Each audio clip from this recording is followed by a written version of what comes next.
Chapter 805. It took a lot of time to collect the worm skin and worm silk. By the time they reached the foot of the mountain, the sun had already risen. The most violent period of the wild beasts in the forest had passed. After landing, Xiao Xian first looked for a place to place the things they brought down from the mountain. He sensed his surroundings. The two members of the Yi family didn't move. They didn't seem to have changed since Xiao Xian went up the mountain. However, Ichi was already awake. The two of them seemed to be discussing something. They were arguing in a low voice, accompanied by some coughing. Although Ichi was awake, he didn't seem to be in a good condition. Xiao Xian could guess Ichi's condition from the sounds, so he wasn't in a hurry to check on him. Gong Xie was anxious. After landing, the temperature around them warmed up. The pressure from the mountain was also greatly reduced. Gong Xie felt much better. Of course, what excited him the most was the liquid he collected from the worm skin bag. This should be something like a pupa shell. It's just that it's different from a normal pupa shell, said Xiao Xian. It's blood. From Gong Xie's point of view, the ice water gave him the impression that it was blood. This was because he wasn't interested in anything else other than blood. The only thing that could make him so excited was blood. Since he had the worm blood, he naturally wanted to taste it. Gong Xie opened up a small opening in the wormskin bag and poured the liquid out into his mouth. Gong Xie drank 2 big gulps of the liquid. He then tied the wormskin bag around his neck and passed it to Xiao Xian. After drinking 2 mouthfuls of worm blood, Gong Xie's face was frighteningly pale. The redness from drinking the blood of many wild beasts in the forest had completely disappeared. Gong Xie's usually expressionless face twitched rapidly. His hand that was holding the wormskin bag was also trembling as if he was trying to suppress a great pain. Xiao Xian took the wormskin bag. Without asking any questions, Gong Xie left the place and dashed into the forest like a gust of wind. Xiao Xian looked at the disappearing figure and looked at the bag that Gong Xie handed to him. Although Gong Xie only drank 2 mouthfuls, each mouthful was more than a normal person's mouthful. The 2 mouthfuls had reduced the liquid in the bag by 1/3. This was the result of collecting more than 10 hives. Are you sure you're all right after drinking so much? Xiao Xian whispered. He did not dare to try it. He could feel that the liquid was not suitable for drinking. If he drank it casually, it would harm his body, just like the blood of the green-faced fanged beast. The shell that could protect the larvae might not be able to protect humans. It might even be more destructive than the green-faced fanged beast blood. This knowledge grew stronger as he collected the mysterious liquid. He no longer dared to treat it as normal beast blood. Initially, he wanted to tell Gong Xie his opinion. However, when he turned around, he saw that Gong Xie had drunk it. He didn't know how he was doing now. Xiao Xian asked Cha-Cha to follow him. However, Cha-Cha flew 1 round and quickly returned. Gong Xie's location was quite far from the foot of the mountain. There were more fearsome beasts there. Moreover, during the past full moon, many of the beasts were still in their berserk state. However, the strange thing was that the beasts that seemed to have gone berserk did not approach Gong Xie's location. Many of them even took a detour. Even Cha-Cha did not want to stay there and observe. After a while, a sharp whistle was heard. A strong murderous aura exploded. The wind blew, and the dense foliage in the forest was severely deformed. The strong wind was like a dancing blade. The whistling sound was chilling and murderous. There were some ferocious beasts in the forest. They were originally looking for prey and were planning to launch a surprise attack. However, under this sharp whistle, they were frightened by the sudden appearance of the fierce murderous aura. They quickly turned around and fled into the bushes further away. After the sharp whistle, a few beasts wailed. The wind was filled with the smell of blood.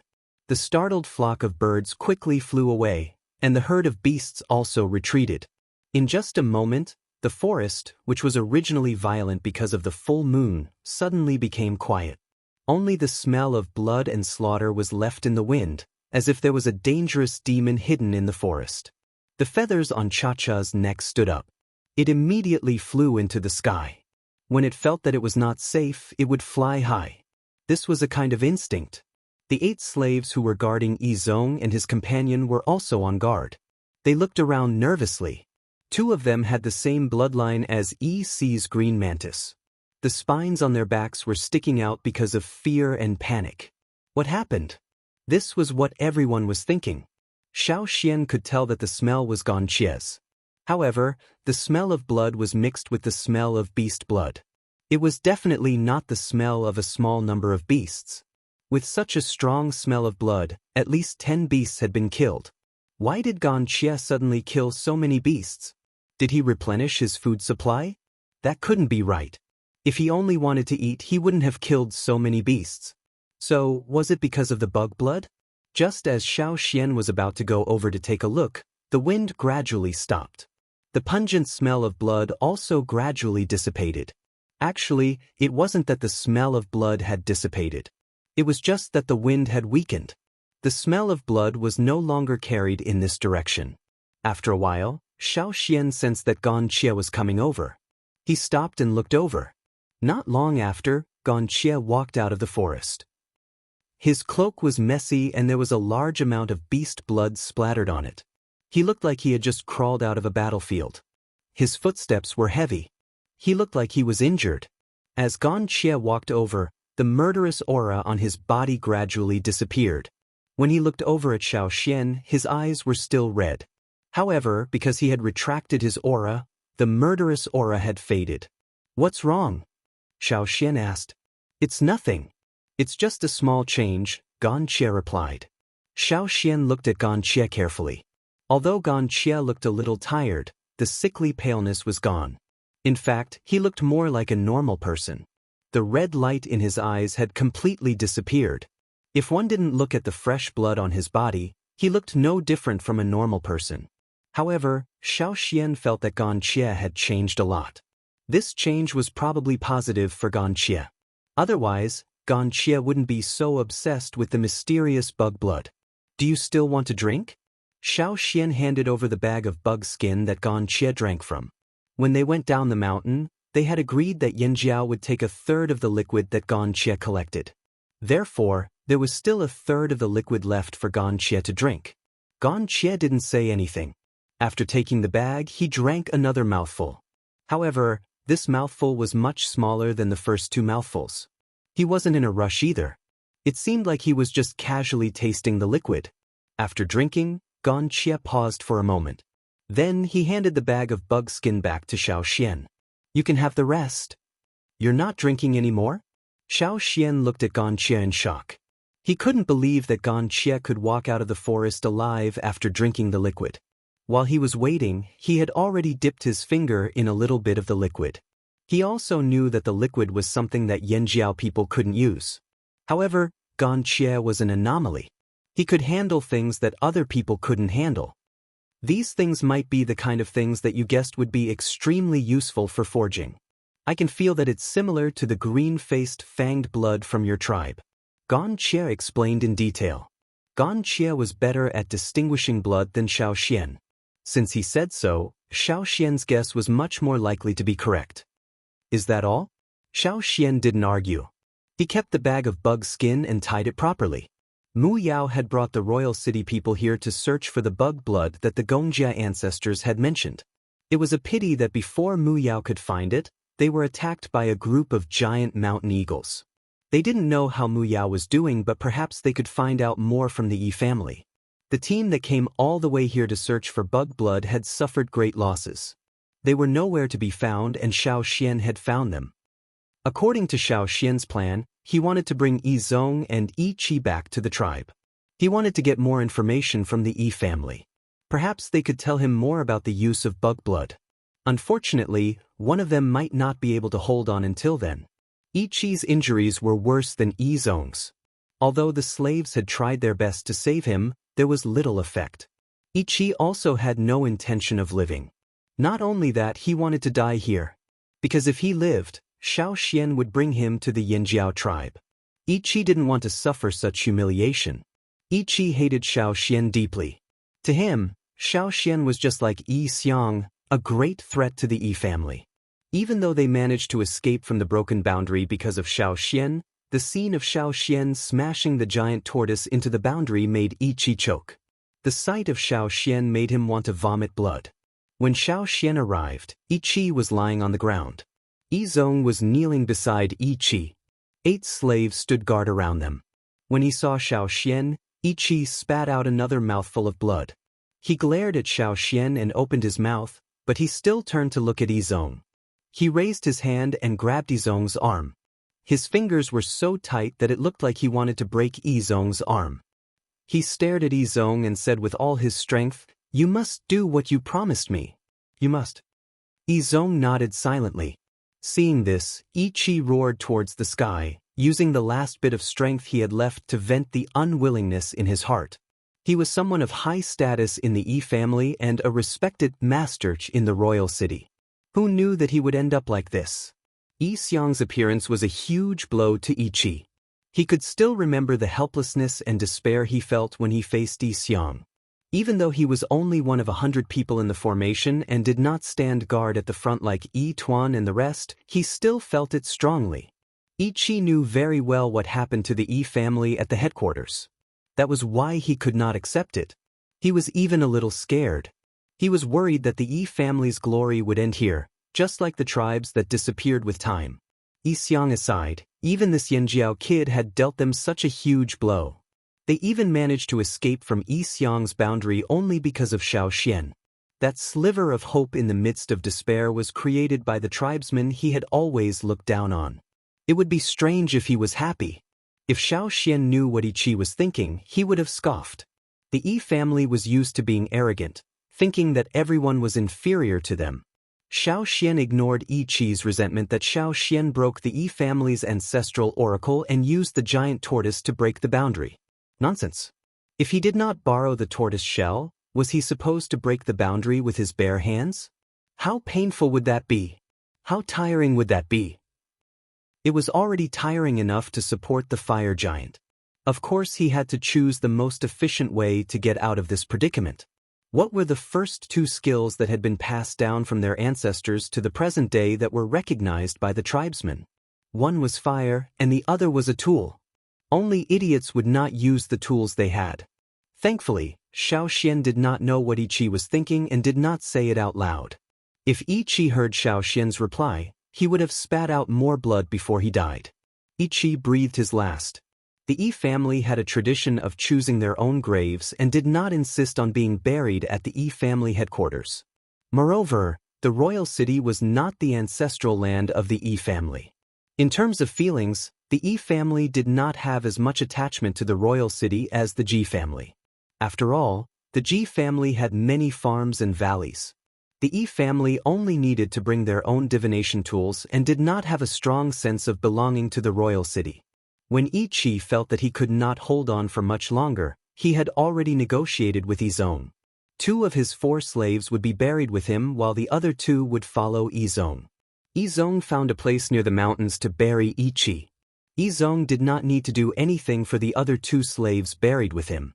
After digging the graves, they would end their own lives. The slaves brought here by Yizong and Yi Qi were all well trained. The mark of a slave was deeply imprinted in their minds.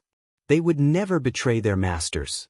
Even if they had other ideas, they would carry them out. Xiao Xian did not interfere with the burial of Yi Qi. Yizong had talked to him about the terms. What surprised Xiao Xian was that Yi Qi would rather die than be captured by Xiao Xian and brought back to the Yanjiao tribe. Before his death, Yi Qi even made Yizong promise him that he would never let the Yanjiao bring his body back to the Yanjiao tribe. On the contrary, Yizong did not reject being taken back to the Yanjiao tribe as a captive at all. Xiao Xian was not sure whether this idea was true or not, but it was at least 70 to 80% credible. Yizong might have really been willing to be captured, but he did not say what other ideas he had behind this. However, he did promise Xiao Xian that he would not do anything harmful to the Yanjiao tribe. He swore on the totem of the Yi family. Regardless of whether it was true or not, after Yizong buried Yi Qi, Xiao Xian took Yizong and his 6 slaves away from the mountains and returned to the Yanjiao tribe. 20 worm skins, a large bundle of worm silk, and 2 small bags of mysterious ice water left behind by the star butterfly during its metamorphosis were also taken away. Chapter 806. Because he had to bring Yizong and 6 slaves, Xiao Xian's return was much slower. Fortunately, Yizong's 4 slaves and the 2 left behind by Yi Qi made the 6 slaves strong enough to not drag them down. Moreover, Yizong would occasionally perform divination to confirm which direction was the safest. Even if Yizong could not hold on, Xiao Xian could use a straw rope to perform divination to avoid unnecessary trouble. Xiao Xian did not fly on the eagle's back. He kept an eye on Yizong and obtained more information from Yizong on the way back. According to Yizong, the mysterious ice-like liquid they had collected was probably what the people of Royal City were looking for. According to the Gongjia family's ancestors' notes, the star butterfly's blood could be used to forge top-grade treasured swords. As for how it could be forged, Gongjia Yu, who had come with them but had died under the eagle's claws, did not explain. Yizong really did not know. Xiao Xian also asked Yizong about the strange black world. Yizong was tight-lipped too, only telling Xiao Xian that it was a spiritual world that was connected to one's consciousness. If one was killed in that world, one would die even if there were no wounds on one's body. How could one live without a soul? From another perspective, it was equivalent to brain death. Yizong was very cooperative throughout the journey. Other than secrets that could not be revealed, he would answer as long as Xiao Xian asked. He even told Xiao Xian some secrets about the other tribes in Royal City. This surprised Xiao Xian. Based on Yizong's behavior, he felt like he was going to join Yinjiao and was trying to please them. This was Yizong, the prodigy of the Yi family's younger generation. As for Gan Xie, after drinking the worm's blood, his body had undergone a qualitative change. Xiao Xian had seen Gan Xie split a rock like it was tofu. His elongated finger bones were as sharp as knives. Yang Guang's fingers glowed with a metallic sheen. On the way back, he drank a little more worm's blood. It was just a tiny amount and he stopped drinking it. In Gan Xie's words, only the first mouthful of the worm's blood was fresh. That was the only taste that excited him. After that, he lost interest in it. In fact, Gan Xie knew that drinking the fresh worm's blood next year might not help him. It had already brought about a qualitative change in him. No matter how much he drank in the future, there would be a limit to what he could change. However, it was still okay to drink a little of the insect's blood every year. After all, it was good for his body. A small change was still a change. Star butterflies should appear every year, right? Gan Xie thought that he might wait for this period of time to go to Eagle Mountain to look for the blood. However, when he thought about the environment there, he felt that it would be difficult. If you go there alone, you must be careful. Don't attack the giant mountain eagles. Xiao Xian reminded Gan Xie after understanding his thoughts. Gan Xie nodded. Of course, he knew that the giant mountain eagles were the ones guarding the area. The ancestors of the giant mountain eagles were probably the ones guarding the area. He could still remember the enormous pressure they gave off. If he couldn't go there alone, he would have to wait for Yanjiao's people. Once it was proven that the worm's blood was extremely helpful for forging, Yanjiao would definitely send people there in the future. When Xiao Xian returned to Yanjiao, he saw the Yanjiao hunting team at the hunting area. They stayed in the forest for a while before returning with the team. On the way back, Xiao Xian saw some people from smaller tribes. Judging from their hunting habits, they were clearly used to it. They weren't as timid and unfamiliar as they were when they first entered the forest. During the time that Xiao Xian was away, these people from smaller tribes had gradually integrated into the Flaming River Alliance. They had tasted the benefits and were motivated. Many tribes that used to starve no longer had to worry about food and clothing. They could even satisfy their little ambitions. Of course, the Yanjiao people were the happiest about Xiao Xian's return. During the time that Xiao Xian disappeared, the Yanjiao tribes were filled with worry. The people from smaller tribes who went into the forest with him knew that Xiao Xian had left, but they didn't know where he went. The Yanjiao people were tight-lipped, so they had no way of knowing. That was why there were all kinds of guesses in private. There were also people who were gloating over other people's misfortune. Some people even said that the Yanjiao Grand Elder might have been eaten by a wild beast in the forest. In the end, the Yanjiao warriors heard those words and beat them up. They even said that if they heard such words a second time, they would kill them on the spot. Yanjiao was now the leader of the Flaming River Alliance. If the smaller tribes wanted to survive in this alliance, they had to rely on Yanjiao. That was why, after being warned, the rumors about Yanjiao quickly disappeared. Even if they said it in private, they were very careful. They wouldn't let the Yanjiao people hear them. Even though there were no more suspicions, many people in Yanjiao were still anxious. From the chief to the warriors, they were all restless. The leaders' tempers were getting hotter and hotter. One wrong move and they would explode. They were still suppressing their anger because Guizhe said that Xiao Xian was still alive. As a shaman, Guizhe could roughly sense Xiao Xian's location. He wasn't in danger. When they heard that Xiao Xian was back, the gloomy atmosphere in the Yanjiao tribe changed. It was as if they had reaped a great harvest. From the top of the mountain to the streets of the trading point, the atmosphere suddenly lightened up. A traveling team that had just arrived at the Flaming River trading point was walking around the trading point. When they saw the guards patrolling the streets, they were behaving strangely today. Their usual cold faces looked as if someone owed them 1,000 animal skins, but today, they were all grinning from ear to ear. "What's the good news in Yanjiao?" Someone in the team asked the people from the other teams in a low voice. "I heard that Yanjiao's Grand Elder is back." The person who answered let out a long sigh of relief. Before this, they didn't dare to mention Yanjiao's Grand Elder in the trading point. They were afraid that the Yanjiao people would beat them up if they said something wrong. In the worst case, they might even draw their swords. When Ao, who was overseeing the construction site, heard the news, he quickly stopped what he was doing and rushed back to the headquarters. When he saw the eagle in the sky, he was relieved. When he saw that Xiao Xian was unharmed, he finally relaxed. Although Guizhe had already gone out to search, Ao still brought some people to search in the direction that Guizhe had pointed out. However, they received news that something had happened at the trading point, so they rushed back to deal with it. "You're back. It's good that you're back. Haha, you're finally back.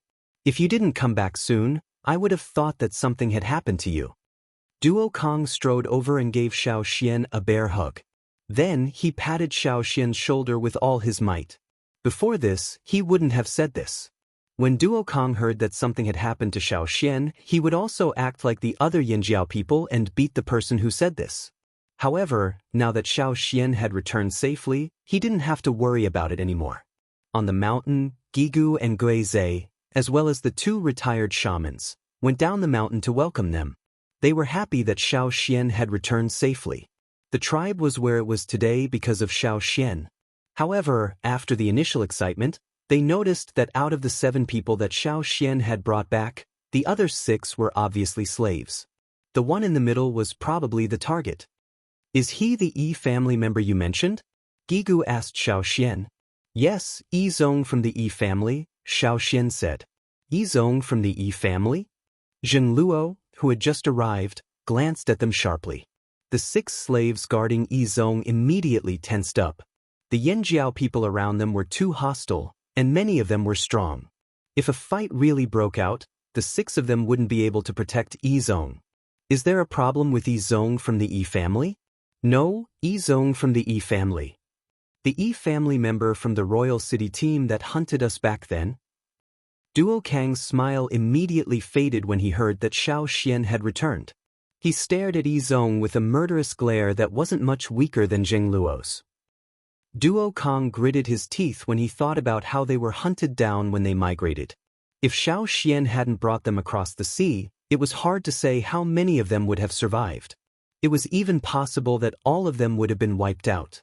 When they migrated from the other side of the sea, they were hunted down by the royal city team and other organizations. Although Yi Zong wasn't the one who gave the orders, he was an accomplice and an enemy if he participated. They didn't believe that Yi Zong didn't want to kill them back then. When he followed the team to hunt them down, did he think that this day would come? Duo Kong flexed his fingers, thinking about how to deal with this captive. But after some thought, he felt that something wasn't right. If Xiao Xian had brought him back alive, it definitely wasn't to kill him. Sure enough, Gigu only ordered people to bring Yi Zong to a cave and lock him up with the slaves. He didn't immediately give the order to execute him. When they reached the top of the mountain, everyone else had left. Only a few of the most important people in the Yanjiao tribe were left in the stone house. "Xian, tell us what you think," Gigu said. There was no one else here, only the elders, the chief, the shaman, and the team leader. Xiao Xian told them about the incident. Xiao Xian didn't mention the mysterious power in his body. He emphasized that he had borrowed the power of his ancestors. This also explained why he had brought Yizong back alive. Only Yizong was left in the royal city team. Xiao Xian wanted to know more from Yizong. One was about the dark world of the Yi family. Xiao Xian wanted to know more, but unfortunately, Yizong didn't say much. The second was about the bug blood. Did the bug blood have other secrets? Like casting? What? That bug blood can really make better weapons. Hearing Xiao Xian's explanation, Duo Kong couldn't sit still. It's just a guess. We still need to test it. Xiao Xian took out 2 bug skin bags. Test it. Test it. Test it today. Not only Duo Kong, but the others were also excited. The green-faced fanged beast's blood had already given them the advantage of making better weapons. If it could make better weapons, of course they were excited. Wait, Xian, you haven't finished yet. What's the third one? Guizhe asked. Everyone was already excited by the bug blood. Hearing this, they suppressed their excitement and anticipation and looked at Xiao Xian, waiting for him to finish. The third one is also the one that has the most to do with Yanjiao. Xiao Xian paused and said, the reason why I brought Yizong back safely was because of the condition Yizong gave me. He said that he was willing to sacrifice the rest of his life to help Yanjiao expand. Our expansion of the trading point has nothing to do with Yizong. How can he help us? With those arms of his, could he lift stone or wood? Or will he let the slaves do the work? Duo Kong was dissatisfied. Oh, he can. Guizhe and the 2 retired witches leaned forward. They understood Xiao Xian's words. Others might not understand, but as witches, they were very sensitive to certain things. What do you mean? Everyone in the room looked at Guizhe and the other 2 witches. Rumor has it that the Yi family can observe everything in the world. They can see the past and the future. Guizhe said. Gigu frowned, then his eyes widened. You mean, he can point out the best places to build and what to avoid? That's right. The Yanjiao tribesmen had been frightened by all kinds of natural disasters. Back then, the Yanjiao tribe had to leave their homeland because of natural disasters and split up. Forget about Zhengluo's branch. The Flaming River branch had lived in isolation from the rest of the world for almost 1,000 years. All their skills had almost been lost and they had regressed to the lowest level. Even if they found a way to cross the river and return to the old haunt with great difficulty, they even welcomed the return of Zhengluo's group and gathered the wanderers. But just as they were preparing to rise in the old haunt, another disaster struck. If they hadn't been prepared in advance, they might not have done better than their ancestors 1,000 years ago. If they could have known about the natural disasters beforehand, that would have been great. It had only been a few years, but they had already gone through several large-scale migrations. It was too much.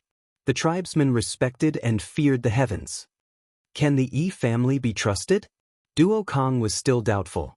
As the saying went, those who were not of the same tribe had different intentions. How could he trust someone who wasn't from their tribe? Not to mention someone from the Yi family.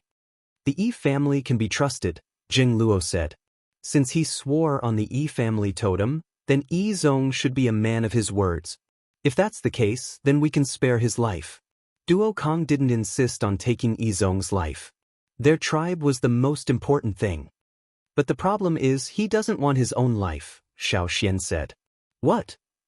Xiao Xian's words confused everyone in the room. If Yizong wasn't doing it for himself, who else could it be? He wants to trade a life for a life.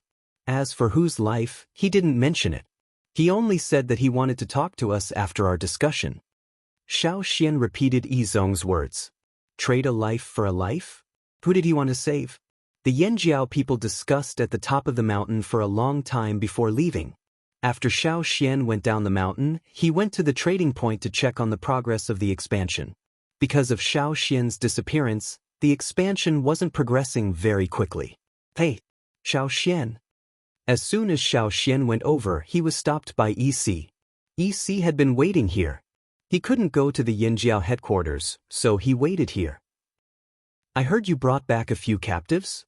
Who did you catch? Chapter 807. When Xiao Xian brought Yizong and the others back to the tribe, they met the hunting party. Many people knew that Xiao Xian had brought back captives. It was not hard for EC to know this. However, EC usually did not stick his nose into other people's business. Now that he had come to look for Xiao Xian, he must have guessed something. Xiao Xian did not hide it. "It's Yizong from your Yi family." "Yizong?" EC did not look too surprised. He was more confused. He had already guessed the other party's identity from the descriptions of the hunting party. However, he was still puzzled when he heard Xiao Xian confirm it. It was possible that he was a peripheral member of the Yi family. However, based on EC's understanding of Yizong, no, based on his understanding of the Yi family, most people from the main branch would rather die than become captives, especially from these tribesmen. This was what puzzled him. Who was Yizong? He was the most outstanding person in their generation. EC had heard people say that if anyone in their generation could reach Yizong's level in the future, it would definitely be Yizong. To EC, who was also from the main branch but was a loser, Yizong was what the elders called someone else's child. Because he knew how outstanding Yizong was, EC was still puzzled by Xiao Xian's confirmation. "Can I meet Yizong?" EC asked. Seeing Xiao Xian look over, EC hurriedly said, "I promise, I will never do anything to harm Yanjiao. After all, I've already left the Yi family." Xiao Xian looked at EC in silence for a moment, then nodded. "All right." Xiao Xian was not in a hurry to check out the construction site anyway. He turned around and led EC over. Grasshopper, the half-beast human slave beside EC, also followed. EC looked at Grasshopper, then at Xiao Xian. "Can I bring him along?" "Yes," Xiao Xian said. The Flaming Horn tribe's territory was very big. After they moved here from the old haunt, they expanded their territory. There were many small hills in the territory. Some of the hills were inhabited by wanderers, some were used for training or stone mining, and some were used to imprison people. Yizong and his 6 slaves were locked up in a cave on a small mountain. The prison door in the cave was made of bronze. Unless they could break through the cave, it would be very difficult for them to escape. When Yizong saw EC, his expression changed slightly. He was not surprised. Instead, he smiled. This made EC even more puzzled. "Take your time," Xiao Xian led EC in, then closed the door and left the cave. After Xiao Xian left, EC looked at Yizong's situation. Yizong and his 6 slaves were not in the same cell. The other 6 slaves were in different cells. Therefore, there were only EC, Yizong, and EC in the same cell. "You're here?" Yizong's tone was calm. He looked at EC and then at Qing Fu. When Yizong's gaze swept over him, Qing Fu was so nervous that the thorns on his back almost popped out. His servile nature was engraved in his bones. He could not even straighten his back in front of the Yi family. He was especially nervous. Not to mention Yizong, who had a high status in the Yi family. It was said that the life of a slave was directly related to the slave master. When he was in the Yi family, the slaves who followed the outstanding descendants had a much better life. At least, they did not have to worry about starvation. On the other hand, the slaves who followed the marginalized people did not have a good life. When they were in trouble, they would even be sold in exchange for money. Qing Fu followed EC. Although he did not have a good life in the Yi family, EC knew how to run a business, so he did not starve to death. Even so, Grasshopper was much thinner than the other half-beast slaves. But now, Yizong compared Qing Fu's appearance to the one in front of him. His gaze was like a searchlight. When Qing Fu began to tremble, Yizong said faintly, "You've become much stronger." Although he did not want to admit it, the reality in front of him told Yizong that EC and his servant's life in Yanjiao was much better than when they were in the Yi family. Even the 2 half-orc slaves he had brought with him were far inferior to Qing Fu. When Qing Fu came in with EC, the other slaves locked in the other cells were surprised. This kid had actually gained weight after betraying the Yi family with EC. In response, EC smiled faintly. "Life is good." It was ironic that a member of the Yi family had a better life in a foreign tribe than in his own tribe. Ignoring Yizong's rueful expression, EC asked, "Why are you here?" The Gongjia family was looking for star butterfly worm blood to make weapons. Unfortunately, in the end, Yan Zhao's Xiao Xian got his hands on it. Yi Zong explained the purpose of their trip. You've already fought Yi Xiang? Although Yi Si was curious about the star butterfly worm blood, he was more interested in Yi Zong's mention of the Yi family's fight with Yi Xiang. Looking at Yi Zong's fate and the dead Yi Qi, it was not hard to guess the outcome of this battle. I'm afraid the Yi family will not be peaceful for a long time, said Yi Si. Indeed. This time, if it wasn't for Yan Zhao's Xiao Xian, none of the 100 of us would have made it out alive. What does this have to do with Xiao Xian? Yi Si was surprised. The Yi family had mobilized 100 people to fight Yi Xiang on a battlefield like that. Yi Si could not perform divination, nor could he enter that realm. However, he knew that logically speaking, outsiders should not be able to interfere in the Yi family's battles. And yet, Yi Zong said that Xiao Xian had indirectly saved them? That was unbelievable. How is that possible? Yi Si could predict many things, but what Yi Zong said was completely unexpected. He did not even think about it. Why not? Even the oracle left behind by our ancestors cracked. Yi Zong recounted how Xiao Xian broke the boundary. The oracle left behind by our ancestors. Yi Si's mouth fell open, his expression saying, "Are you fucking kidding me?" Yi Si knew how powerful the tortoise shell was. Yet, such a powerful tortoise shell had been shattered by brute force. Yi Xiang and Yan Zhao's Xiao Xian were both beyond his imagination. He knew that Xiao Xian was powerful, but he had never placed Xiao Xian on the same level as Yi Xiang. Yi Zong leaned against the wall, his expression sorrowful and melancholic. Yi Si even saw a hint of relief in Yi Zong's eyes. Yi Si was observant and very observant. That was why he could tell that Yi Zong's expression was not right. This made him even more confused. After a moment of silence, Yi Zong finally said, "The founder shaman seal." His voice was not loud, as if he was mumbling to himself. However, in this cave, the other slaves did not dare to breathe loudly. The surroundings were silent. Even Yi Si, with his poor hearing, could hear Yi Zong's words clearly. These words caused Yi Si's face to turn pale and his heart to tremble in shock. The founder shaman seal? It's really the founder shaman seal? Are you sure? Yi Si felt as if there was a knife stuck in his throat. It was difficult for him to make a sound, and every word was trembling. Those who could be called ancestors could be traced back to a long, long time ago, when the human tribes were just formed. There was a group of people who were called ancestors. They were the ones who controlled the power of the fire seed. They were the ones who built the human tribes. It was also from them that humans began to break away from the bottom of the food chain. They multiplied and gradually developed to where they were today. There were countless versions of the legend of the ancestors. Every tribe claimed that they were the descendants of the ancestors. Otherwise, without the ancestors, where did the tribe's fire seed come from? However, in the Yi family's records, the real ancestors were not the first people who built the tribe, but the first people who controlled the fire seed. Many tribesmen believed that the people who built the tribe were the first to control the power of the fire seed. However, according to the Yi family's records, this was not the case. The ancestors came before them. The ancestors taught more people how to control the fire seed. Those who were taught later used the power of the fire seed to build the tribe. The ancestors might not even belong to any tribe. If the tribes were compared to the branches and leaves on a tree, then the ancestors would be the trunk, the only main trunk. The other branches would grow from the main trunk.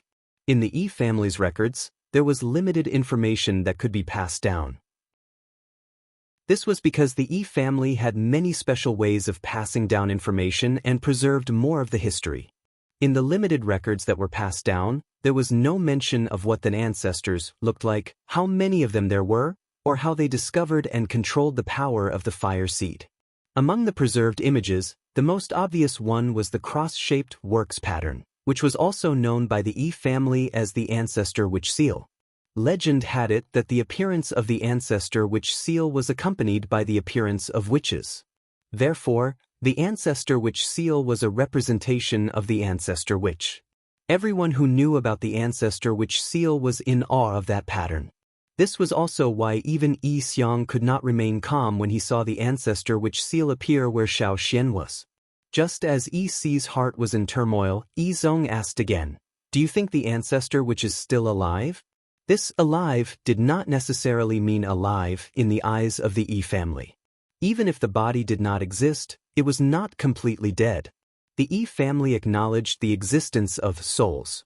According to the ancestors of the Yi family, it was difficult to live without souls. Birds, beasts, mountains, rocks, water, wood, as well as souls. Everything had its soul, but some were so strong that even ordinary people could not ignore them, such as fire crystals. Some were so weak that even people with sharp senses could not detect them. The bone-reading beasts were created by the Yi family using the power of souls. Yi Si understood what Yi Zong was referring to. The ancestor which was too mysterious, and because it had been too long, no one knew the truth.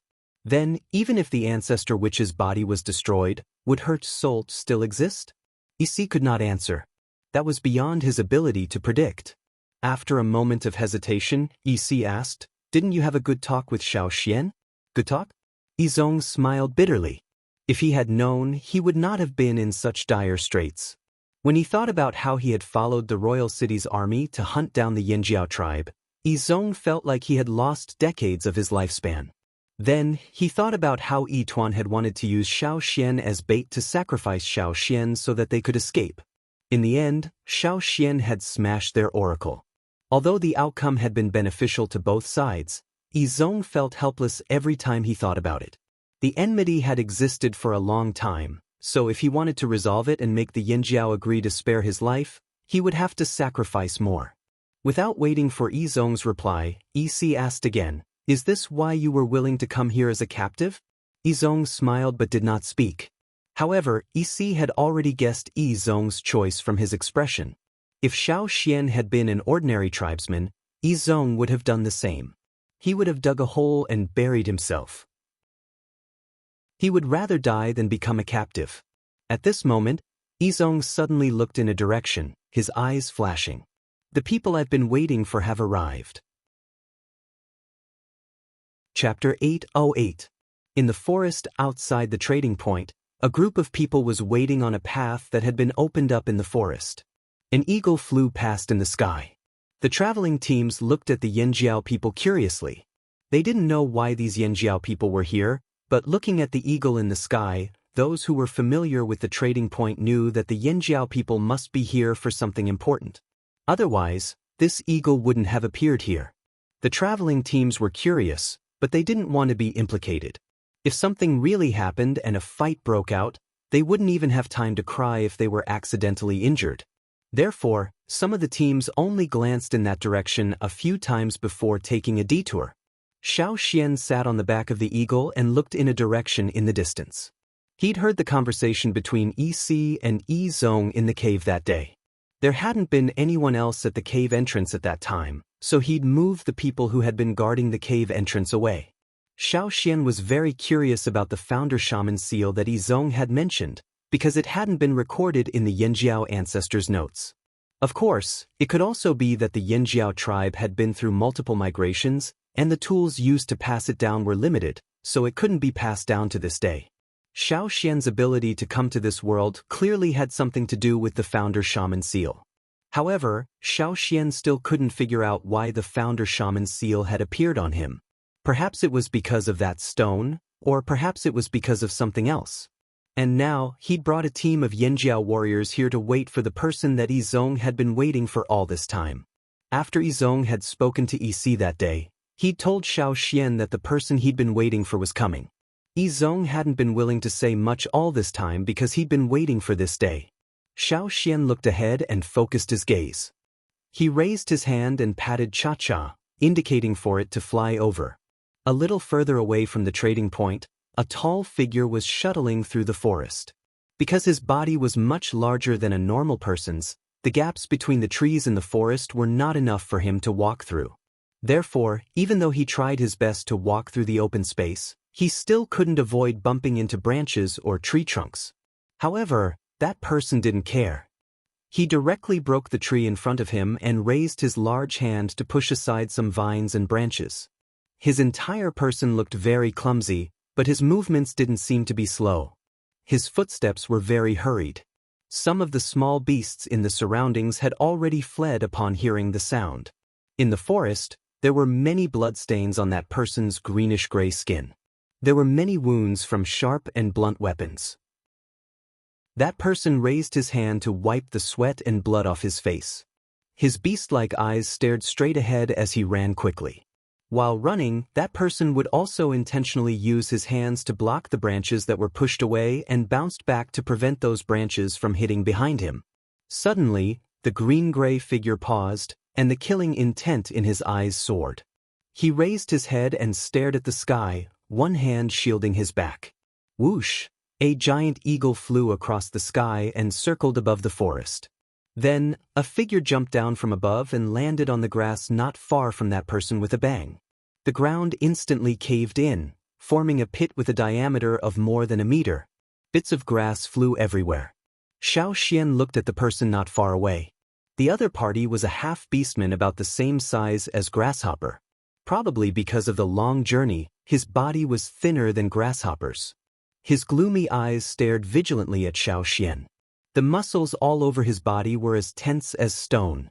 Some of the wounds were so deep that bones could be seen. However, the other party didn't seem to feel it, and his movements weren't hindered. Xiao Xian took a step forward.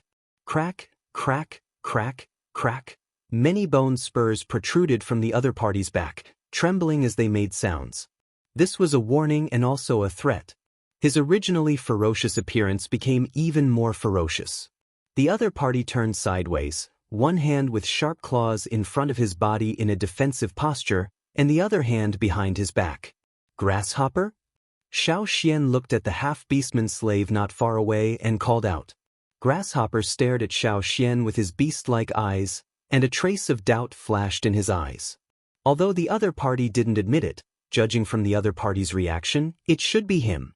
Xiao Xian moved his eyes away from Grasshopper and looked at a place 10 steps away. There was a slightly bigger tree there. It couldn't be compared with the towering ancient trees in the hunting ground, but it was still as thick as a person.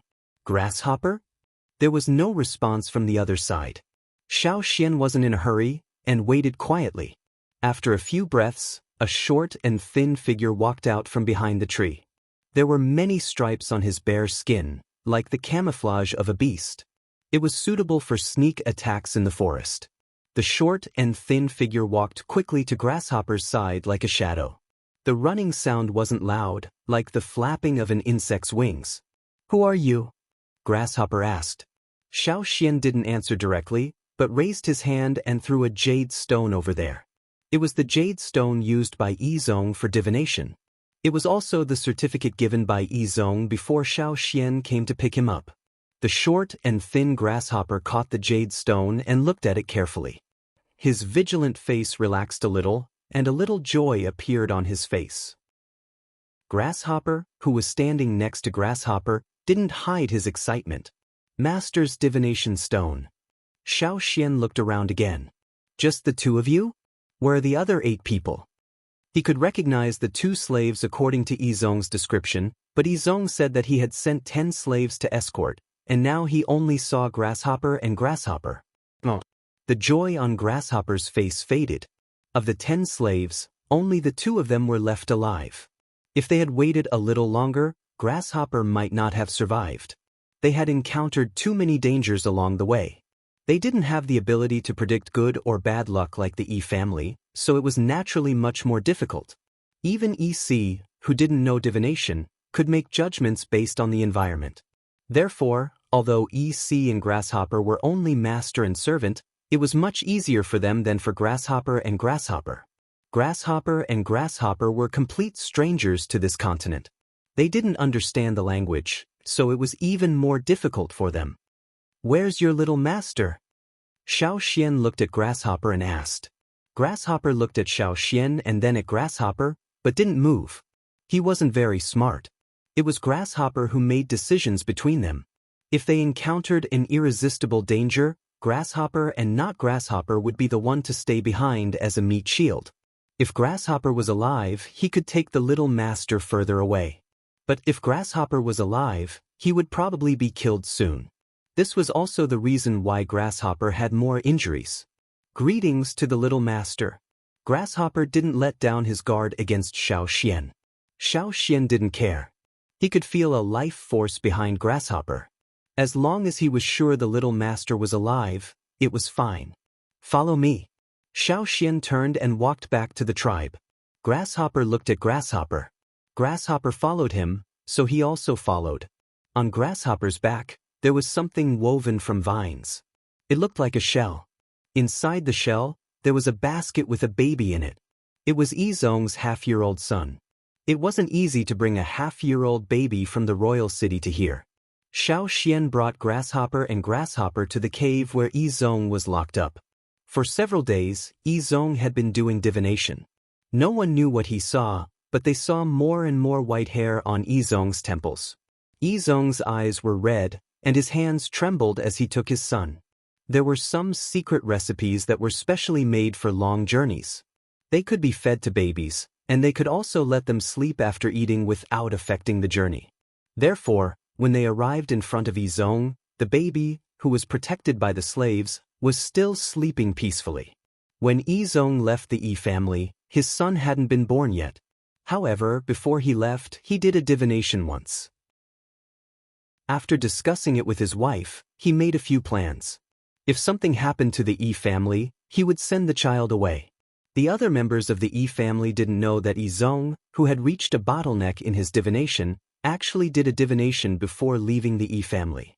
Moreover, it was a very successful divination. Everyone else thought that Yizong left to train to break through his bottleneck, but only his trusted aides knew that Yizong had other plans. Now, his baby son had been secretly sent away. As for the Yi family, Yizong's newborn son had disappeared during the Yi family's turmoil. However, Yizong hadn't decided where to send the child at the time. He only made the decision after the battle with Yixiang. He had been looking for the safest place to send his newborn son away from the Yi family's turmoil.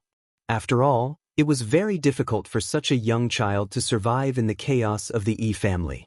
However, Yizong didn't expect that in the end, the safest place would be here. At first, Grasshopper and Grasshopper didn't know where to send their young master. They could only follow their master's instructions in their minds until they met Xiao Xian. This was also why Yizong had negotiated with Yanjiao to trade a life for a life. Yizong was the only one who had participated in the hunt back then.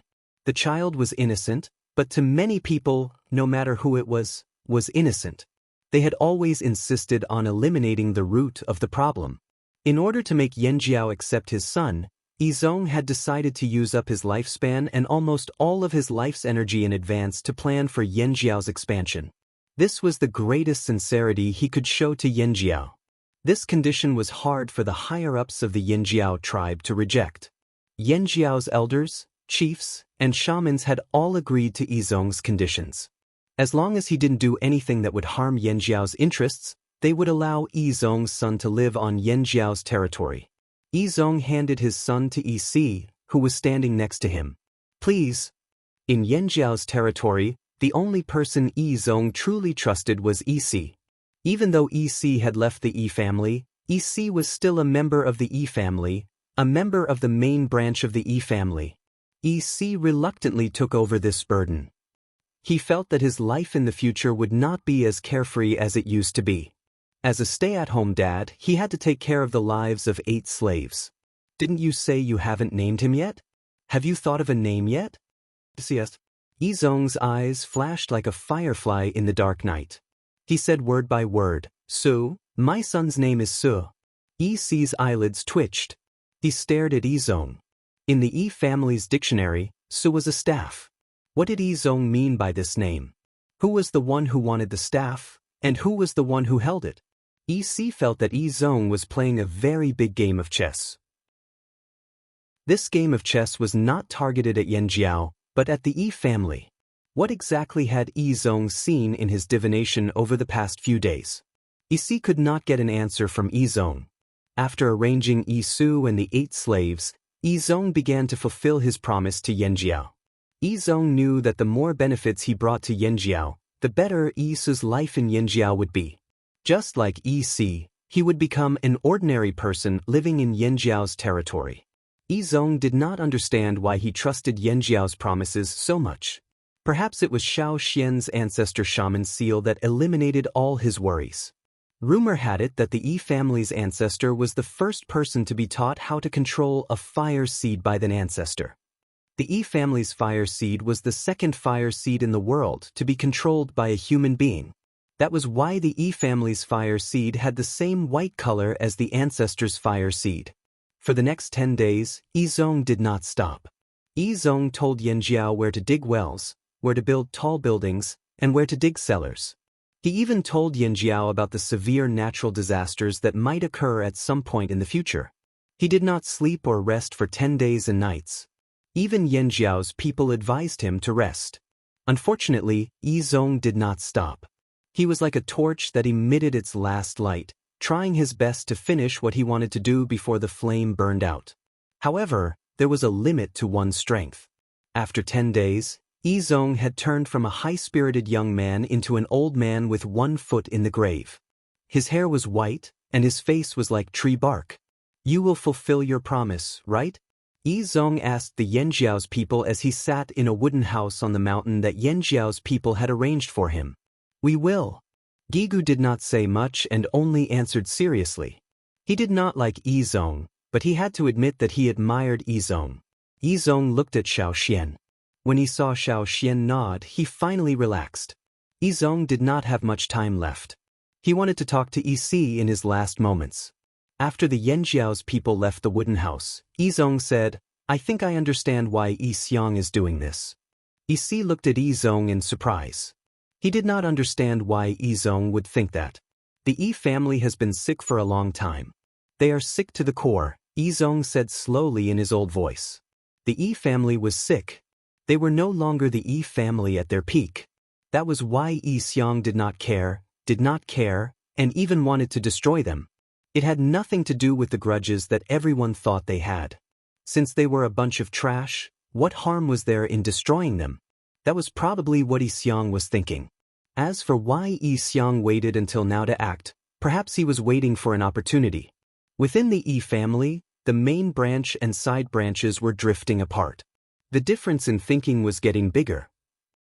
This time, with the main branch severely damaged, the side branches would not let go of this opportunity. They would enter a civil war that would be triggered by external forces. Before he left the Yi family, Yizong had divined that there would be a crisis. Even if Yizong was stuck at a bottleneck, he was still the most outstanding member of the Yi family in his generation. However, between returning to the Yi family to quell the civil war and helping Yisu settle down, Yizong chose the latter. Ridiculous. Pathetic. Yizong did not expect that the safest place he found, the last escape route, would be the Yanjiao tribe that the Yi family had always looked down on. The Yi family, who had always been known for their good eyesight, was actually so blind. The Yi family did not know when it started, but they had been blinded by vanity. They had become blind. For petty profits, they had used the skills passed down by their ancestors to make cheap schemes. Yi, who did not have the ability to perform divination, was actually the smartest person in the Yi family. He was the first to avoid the storm. When the storm formed, he had already left and found the safest place. Blind. How blind? When our ancestors divined the world, did they predict the Yi family's current situation? I know that there can be no construction without destruction. The Yi family needs a new beginning. The current Yi family was like an old house that had been in disrepair for a long time. It could not withstand the wind and rain and could collapse at any time. Instead of spending time repairing it bit by bit, it was better to tear it down and rebuild it. Yizong raised his withered fingers and held Yisu's small, white hand. The Yi family's vision should not be limited to a mere royal city, nor should it stop at a piece of land. We should be like the once glorious ancestors of the Yi family. We should see the mountains, rivers, lakes, and seas, observe the life and death of plants, trees, water, and stones, and observe the emptiness of the world. The Yi family should see the world. The world.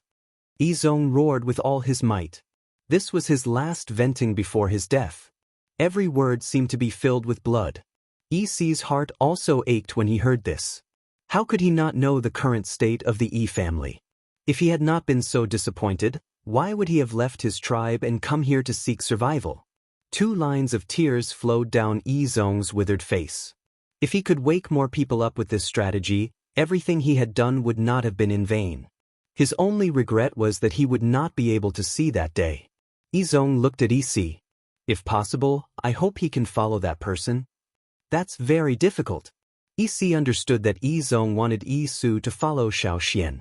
Just like in the Yi family's records, the Yi family's ancestors were the first to follow and control the fire seed. The person closest to the ancestors would always be the one who benefited the most. If the Yi family's ancestors had the ambition to rule, the throne of the royal city might not have been the Ji family's. I'll try my best. Yi Zhong sounded disappointed. If Yi Su's talent is ordinary, how can he do what you want him to do? He was not cursing. The Yi family's talent was very different. Even if the father was powerful, the son might not be. For example, Isi's grandfather and his grandfather's grandfather were very powerful, but unfortunately, each generation was weaker than the last. Isi's father was an ordinary person. When it came to Isi, he did not even have the ability to perform divination. If not for his other skills, he would have starved to death long ago.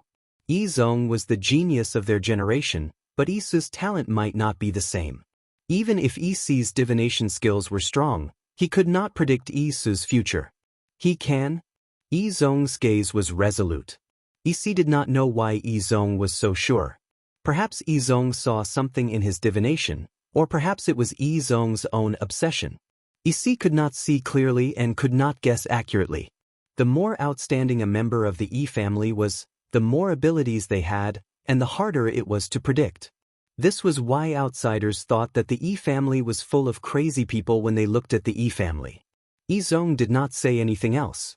He pulled his bony fingers out of Isu's small white hands and staggered to the door of the wooden house. He rejected Zhui and Grey Horse's help and leaned against the door frame to sit down. He looked at Xiao Xian standing not far away. He saw the figure behind Xiao Xian. It was the white figure that appeared with the founder shaman seal during the battle with Yi Xiang. Yi Zhong smiled and closed his eyes. In the distance, the sun set and tired birds returned to their nests. Chapter 809. Yi Zhong's funeral was handled by Yi Si, and Yanjiao didn't interfere. Yi Si chose to bury Yi Zhong somewhere in the forest, not in Yanjiao's hunting area. There weren't many wild beasts living in that area. After Yi Zhong left, he left behind 2 slaves, the 4 slaves who followed Yi Zhong to Eagle Mountain, and Grey Horse and Bat, who brought Issa back. Altogether, there were 8 slaves. These 8 slaves were given to the next owner after the previous owner left, which was Yi Su, who had not yet weaned off milk. Before Yi Su could make his own decisions, Yi Si was in charge of him. As long as he didn't hurt Yi Su, the 8 slaves would be under Yi Si's management. With 8 more slaves and a child under his command, Yi Si's life became busier, but still relaxed. Among the 8 slaves, 6 of them were strong and healthy. Yi Si sent them to the construction site to participate in the expansion of Yanjiao's trading area.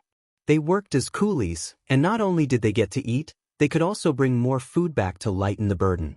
Moreover, Isu still needed to drink milk. Like many children in the tribe, Isu drank animal milk. He's probably the only child in the Yi family who grew up drinking animal milk. Isi sighed. While he was sighing, Isi saw Grey Horse and the other 5 return from the construction site. Why are you back so early today? Grey Horse and the others were very respectful to Isi. Leaving aside Isi's identity as a member of the Yi family, they and their young master's lives depended on Isi, so they couldn't be rude. Yanjiao's people seemed to have something urgent, so they stopped work early today. Grey Horse explained. Something urgent? Isi looked outside and lowered his eyelids. No one knew what he was thinking. After a while, he smiled and said, "It should be a good thing. Don't worry, you just need to do your job well." At this moment, inside the flaming river castle, Xiao Xian looked at the animal skin scroll in his hand and turned to look at Su Li, who was sitting beside him with a conflicted expression. Because of Wu He, Su Li, the leader of the Chengel organization, had been a messenger across the sea. At that time, he had left with an attitude that said he would never deliver a second letter even if he was beaten to death. But now, the leader of the Chengel clan sent another letter across the sea. However, unlike the last time, the letter this time came from the royal city. Why are you looking at me? Read the letter. Hurry up and come back after you're done. Su Li was infuriated by Xiao Xian's stare. Ever since the matter with Wu He had been resolved, he had never intended to do such things again. Unexpectedly, reality had slapped him in the face. He owed Ji Fang a favor, so he had to be a messenger across the sea again. The letter was written by the current king of the royal city, Ji Fang, whom Xiao Xian had met at Gongjia Heng's place. As for Su Li's complaints, Xiao Xian, Gui He and the others ignored them. They were thinking about the contents of the letter.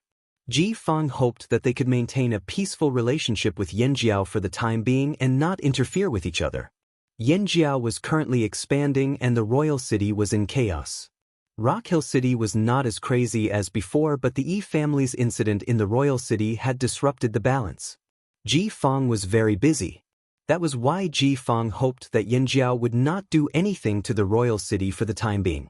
In order to prevent the flaming horns from causing trouble over there, Ji Fang would send someone to buy some of the slaves captured by Bai and send them back.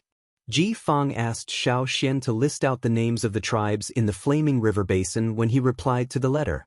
It would be easier to buy the slaves. As for the non-faming river basin tribesmen, Ji Fang would not waste money buying them. As the largest slave trading organization, the high-quality slaves in the hands of Bai were not cheap. I've already listed all the tribes that have lost people. I'll write them down when I reply, said Gigu, who had rushed over.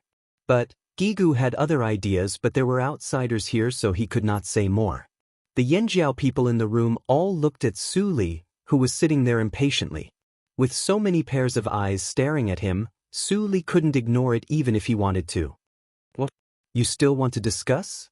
Fine, I'll leave first. Let me know when you're done. Do you have a place to rest? I want to sleep. No matter where the Chonglis were, they would not mistreat him.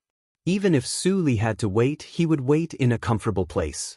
He was not afraid that Yanjiao would do anything to him. Hurry up. Su Li turned back to urge them even as he was chased out.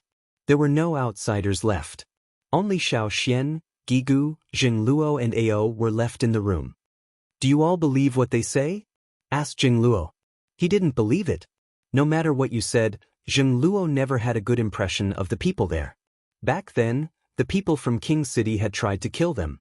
However, in the grand scheme of things, Ji Fang's words made sense. I don't know them well, so I can't say, said Ao. But the one who gave the order to kill Yanjiao back then was not the current king.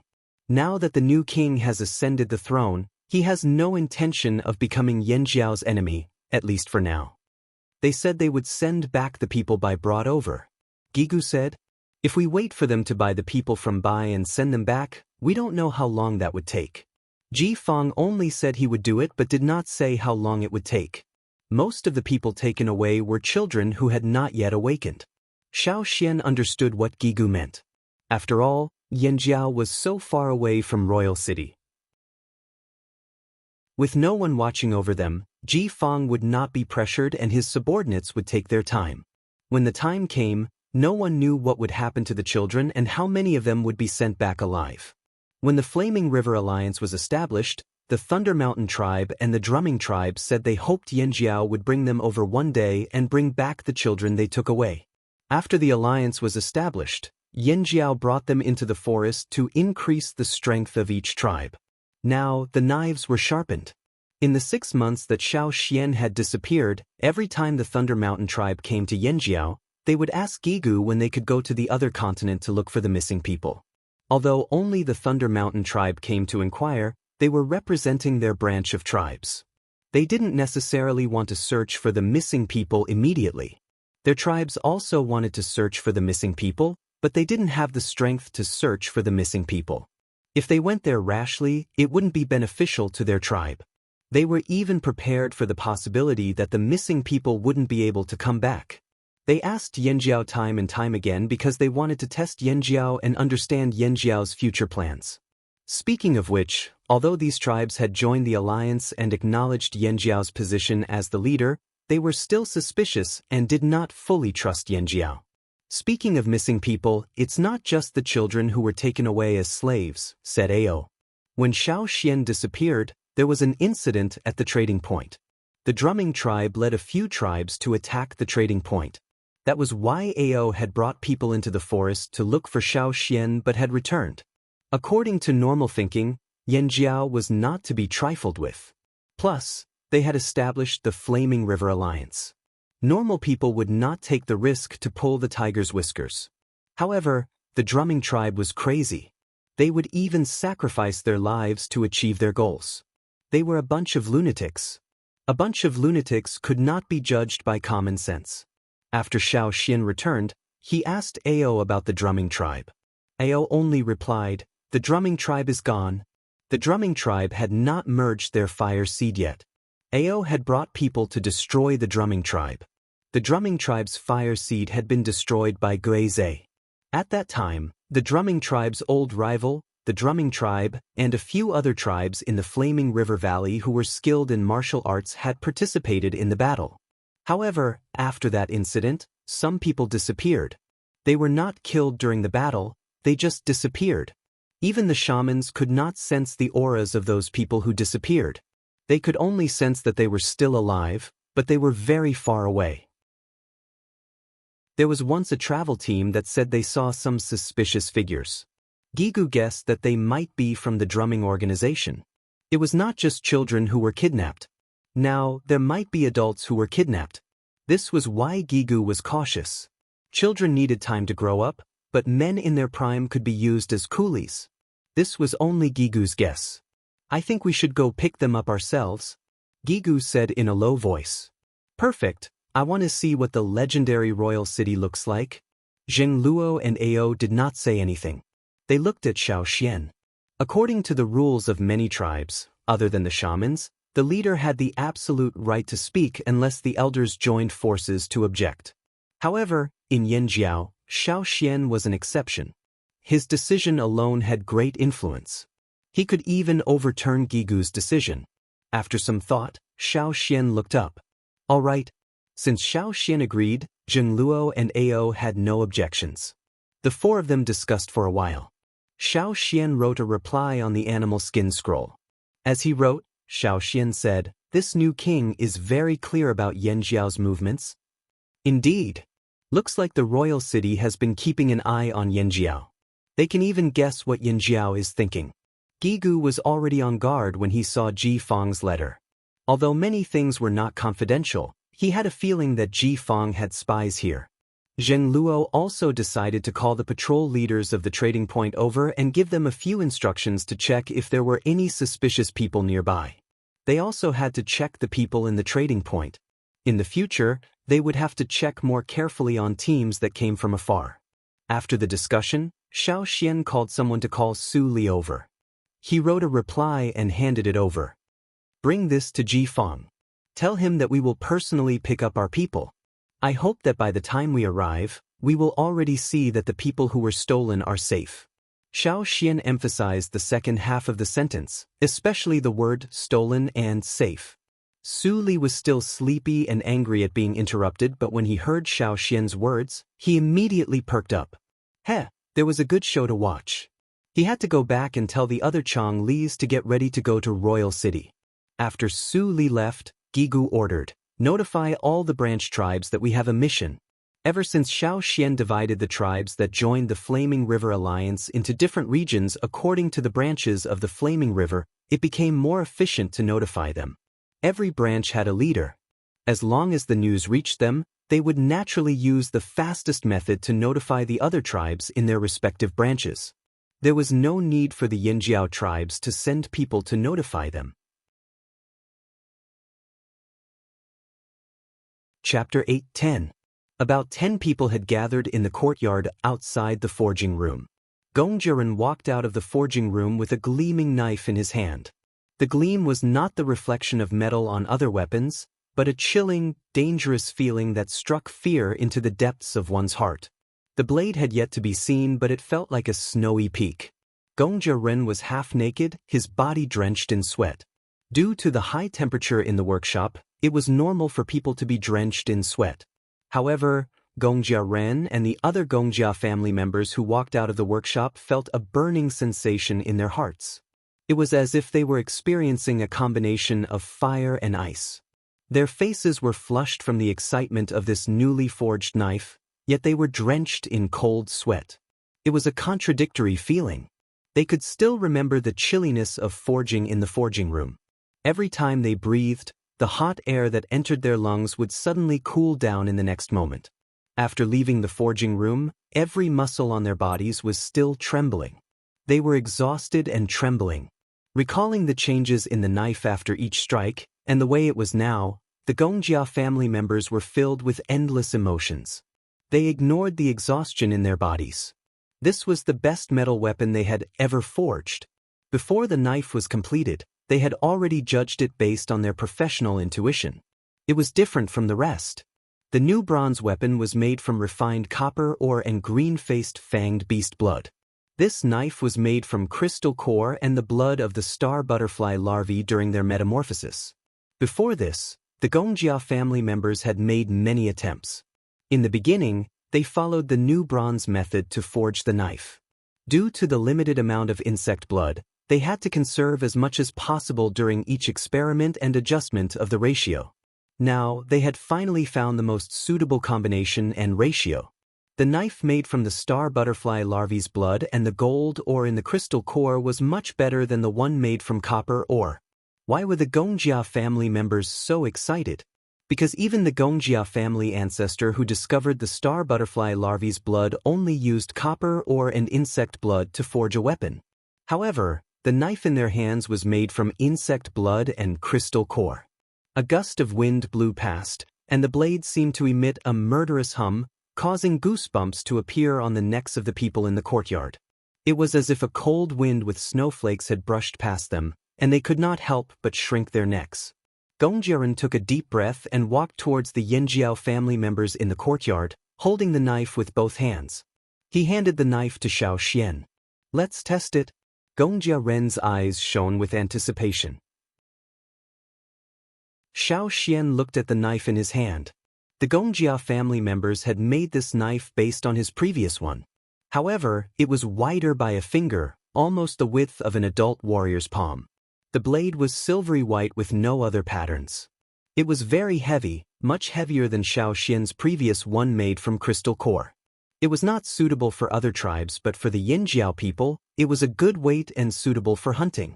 When he turned the blade, the sunlight reflected off the blade, causing the people who gathered around to squint their eyes. Usually, they would start with an intermediate stone, but this time, Gongjiaran tossed out a superior stone. A blinding flash of light followed by a crisp sound. Gongjiaren's rock was split into two. The cut was smooth and there was no delay in the breaking of the rock. The blade did not bend at all. Everyone who saw this scene couldn't help but hold their breaths. Then they were filled with intense joy. Nice knife. Xiao Xian, can we use the same method you used in the desert? Asked Gigu. Xiao Xian had used his blood to ignite the knife in the desert. It was very effective against the puppets. However, Xiao Xian shook his head at Gigu's anticipation. The new bronze gave off a violent vibe, while the new metal weapons made from crystal cores were all sharp. This saber, on the other hand, was similar to the new bronze in some ways, but it was on the other end of the spectrum, like a collision between a glacier and a blizzard. The knife was made from the blood of a star butterfly larva. That was why human blood could not exert its full power. Xiao Xian slid a finger across the blade. The coldness of the knife did not come from the blade itself. The temperature of the blade was only slightly lower than other metal weapons in the same environment, but there wasn't a huge difference in temperature. What truly made people feel cold was the coldness in their hearts and minds. "I heard you name the knife?" asked Xiao Xian. Gongjiaren's excitement grew at Xiao Xian's question. "The knife's name is Frostar." When the Gongjia family made a knife they were particularly satisfied with, they would name it. It was a way to express their feelings towards the weapon and to show off their work. Almost every craftsman hoped that their metal wares would become famous. Humans had a limited lifespan, but metal wares such as sabers and swords had a much longer lifespan than humans. In the future, when the person who made the metal wares passed away, the metal wares with a name would still be known and remembered by more people. At the same time, everyone would also remember the person who made the famous metal wares. This was also a continuation of the glory. Ever since Gongjia Ren and the rest arrived at the Yanjiao tribe, they had made many high-quality weapons. They had been here for a long time and had forged more crystal cores. They had come across more types of metal weapons and gained more experience. Their skills had improved tremendously and they had even found many ways to improve their skills. It was undeniable that the Gongjia family had talent in this area. They could always find suitable techniques and improve them faster than others. The cold star, in Xiao Xian's hand, could be considered the pinnacle of Gongjia Ren and the other skills. Whether their skills would improve in the future or whether they would be able to create better metal weapons was still unknown.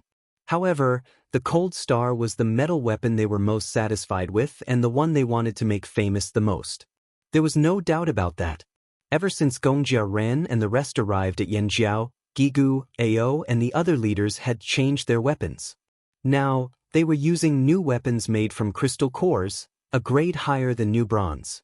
Now, what the warriors in the tribe were after was no longer a new bronze weapon, but a new metal weapon made of crystal core. However, after making so many weapons, Gongjia Ren and the rest did not have the desire to name any of them, until this knife appeared. From stone tools, horns and bones, to gold, to new bronze, to new weapons made from crystal cores, and now Xiao Xian's Frost Star. This generation of Yanjiao people had experienced 5 qualitative evolutions in their hunting tools. Frost Star? That's right. Gongjia Ren still remembered the white sparks that flew when they were forging. It was as if they were standing in the cold night sky and watching the stars fly by. Because time was limited, they had only successfully created one saber so far. In fact, they had also made a few knives in their experiments. Compared to normal weapons, these knives were naturally much better. However, to the Gongjia family's perfectionist OCD technicians, these were undoubtedly failures. They had to be melted down and not used in public. According to them, it's embarrassing and damaging to our reputation. Now that they had made Frost Star, Gongjia Ren and the rest had their own plans. They knew Xiao Xian was going to the royal city and there were many Gongjia craftsmen in the royal city. What would happen if their Frost Star met the craftsman's famous weapons? They had been forced to leave the Gongjia family. Perhaps in the Gongjia family's eyes, they were no longer important people worth mentioning. They were people who had been abandoned. They wondered how the Gongjia family members would react when they saw Frost Star. Gongjia Ren was filled with anticipation. If possible, they wanted to follow them to the royal city to witness it with their own eyes. Unfortunately, they could not go. They could not go to the royal city. If they went, they might never return. They were very satisfied with their lives in Yanjiao and were prepared to spend the rest of their lives here. Gongjia Ren sighed as he looked at the cloud patterns on the handle of Frost Star in Xiao Xian's hand. It was good that they did not go. When the Yanjiao people returned from the royal city, they would naturally tell them. They were confident in Frost Star, but they were not the best craftsmen in the Gongjia family. When they thought of the Gongjia family full of talents, they were still a little nervous. At this moment, a sharp bird call came from the sky. It was Gigu's snow falcon. "They're here." After Gigu's announcement, the tribes that had lost people in the past began to move. The snow falcon's call was to tell them that the tribes had arrived. Because the royal city was far away and it was inconvenient to travel by sea, there would be a limit to the number of people they could bring. It was impossible to bring all the tribesmen. In Guihe's notice, he said that the tribes would select their people to follow the Flaming Horn tribe when the time came. Tribes that worshipped martial arts and were physically stronger and more adaptable to new environments would have more people following them. As for tribes that were not physically fit for long journeys, although they would not send many people, they would provide some supplies for those who were about to travel. Everyone would help each other out. "How are things on the longboat?" asked Xiao Xian. Because they had decided to cross the sea, Xiao Xian had contacted the longboat tribe. Now that the longboat tribe's path to sea domination was getting better and better, the sea route had been established. If Yan Jiao wanted to cross the sea, it would be most convenient for them to find the longboat tribe. After learning that Yan Jiao was heading to the royal city, the longboat tribe also decided to go with them. They would be sailing with 3 new ships this time. "The letter just arrived this morning. The longboat people want us to wait at the usual place," said Gigu. This was not the first time they had worked together, so one sentence was enough to know what they were planning. Chapter 8:11. The number of people Yan Jiao brought this time was much more than the last time they met the Taihe tribe. After deciding to go to the royal city again, Gigu picked 1,000 people from the tribe to go with them this time. Ever since he became the chief, he rarely went on long trips. After all, he was busy in Yinjiao and Xiao Xian took care of other important matters. He didn't have a chance to do anything. Now, he could finally go on a long trip. Other than Gigu, Ao and Ta were going with Xiao Xian. As for Duo Kong and Zheng Luo, they stayed behind to guard Yinjiao. Zheng Luo and Duo Kong were from the other side of the continent. Even if they weren't familiar with the royal city, they had seen other cities. Ao and Ta were different. They grew up here and only knew about the other side of the sea from other people. They only had a vague idea of the place and had always wanted to go and see it for themselves. This time was perfect. There were 1,000 people from Yinjiao and another 1,000 from other tribes. Gigu sent out a notice to invite the tribes who had lost people to come over. He also emphasized that there would be great risks. However, many of the tribes who came over this time didn't have any cases of missing people. Some even volunteered to go with them. Xiao Xian even saw the more timid Ji tribesmen. "You lost people too?" Xiao Xian asked. The chief of the drumming tribe, Abuli, nodded vigorously. "Yes, we've embarrassed ourselves." "What did he say? How many are missing? Are they children or adults?" Abuli thought for a moment, his eyes flashing. "My lord, the adults lost." Xiao Xian looked at the other 4 Ji tribesmen beside Abuli. When they met Xiao Xian's gaze, the 4 Ji tribesmen hurriedly looked down at their toes. The toes on their big feet kept digging into the ground. They looked very nervous. They probably didn't know how to lie with their chief. Xiao Xian understood that Abuli was trying to find an excuse to follow him on this journey. He did not continue asking and left to check on the situation of the other tribes. Although each tribe didn't have a lot of people, like the Thunder Mountain tribe and the Drumming tribe, they only had 100 to 200 people. Even if they wanted to send more people, Gigu had already said that they couldn't send too many people. As for the other tribes, there were only a few of them. However, due to the large number of tribes that came, Xiao Xian's absence, other tribes had joined the Flaming River Valley. There were even tribes from the central region that had migrated over. In total, there were more than 1,000 of them. Hence, there were more than 2,000 people from the Flaming River Valley who had left this time. There would be even more people on the longboat. Although Yinjiao also built ships, there were only about 10 ships that could sail. This time, there were many people going. After meeting up with the longboat tribe, they would borrow the longboat tribe's ships. Gong Xie decided to follow. After everyone was gathered, Yinjiao did not delay any longer and set off. The longboat tribe's main camp had already moved to the seaside. However, they did not give up on the longboat tribe's original camp. They had a backup plan. They only moved their main camp to the seaside. This time, Yinjiao's team would meet up with the longboat tribe's original camp. Then, they would head to the seaside together. When Yinjiao's fleet arrived, the longboat tribe's ships were already waiting there. Because there were not many people on the longboat tribe inland, the ships were relatively empty. Yinjiao sent some people over. The longboat's ships are faster. Xiao Xian could clearly feel the changes in these ships compared to the longboat tribe's old ships. The longboat tribe's talent in building ships was similar to the Gongjia family's talent in smithing. No one could be envious of them. Xiao Xian looked around. The people in the longboat team must have brought the gems they got from the other tribes. Many tribes here didn't value gems. They only regarded them as beautiful stones and were not as attractive as animal meat and grains. Therefore, the longboat tribe could use cheap materials to trade with tribes who were willing to trade with them. Then they would transport the gems to another continent through the sea route and sell them at a high price to the people there. Then they would buy some useful things such as gold wares and other things back. The longboat tribe's impression of the slave masters was that they were stupid but rich. Since the sea route was established, the longboat tribe had made a lot of money. Back then, after the major tribes in the central region merged with their fire seeds, they all changed. Now, the richest tribe was the longboat tribe. The fleet followed the familiar inland waterway, passing through the grasslands until they reached the seaside. Because the longboat fleet came and went often, the tribesmen who lived along the waterway were shocked at first. Then, they ate and slept peacefully. However, this time, there were too many ships and people. It was obvious that this was a fleet made up of more than one tribe. That was why more people were looking at them. Faced with the curious gazes of the people along the shore, the people in the fleet who were traveling for the first time had mixed feelings. Of course, most of them were excited.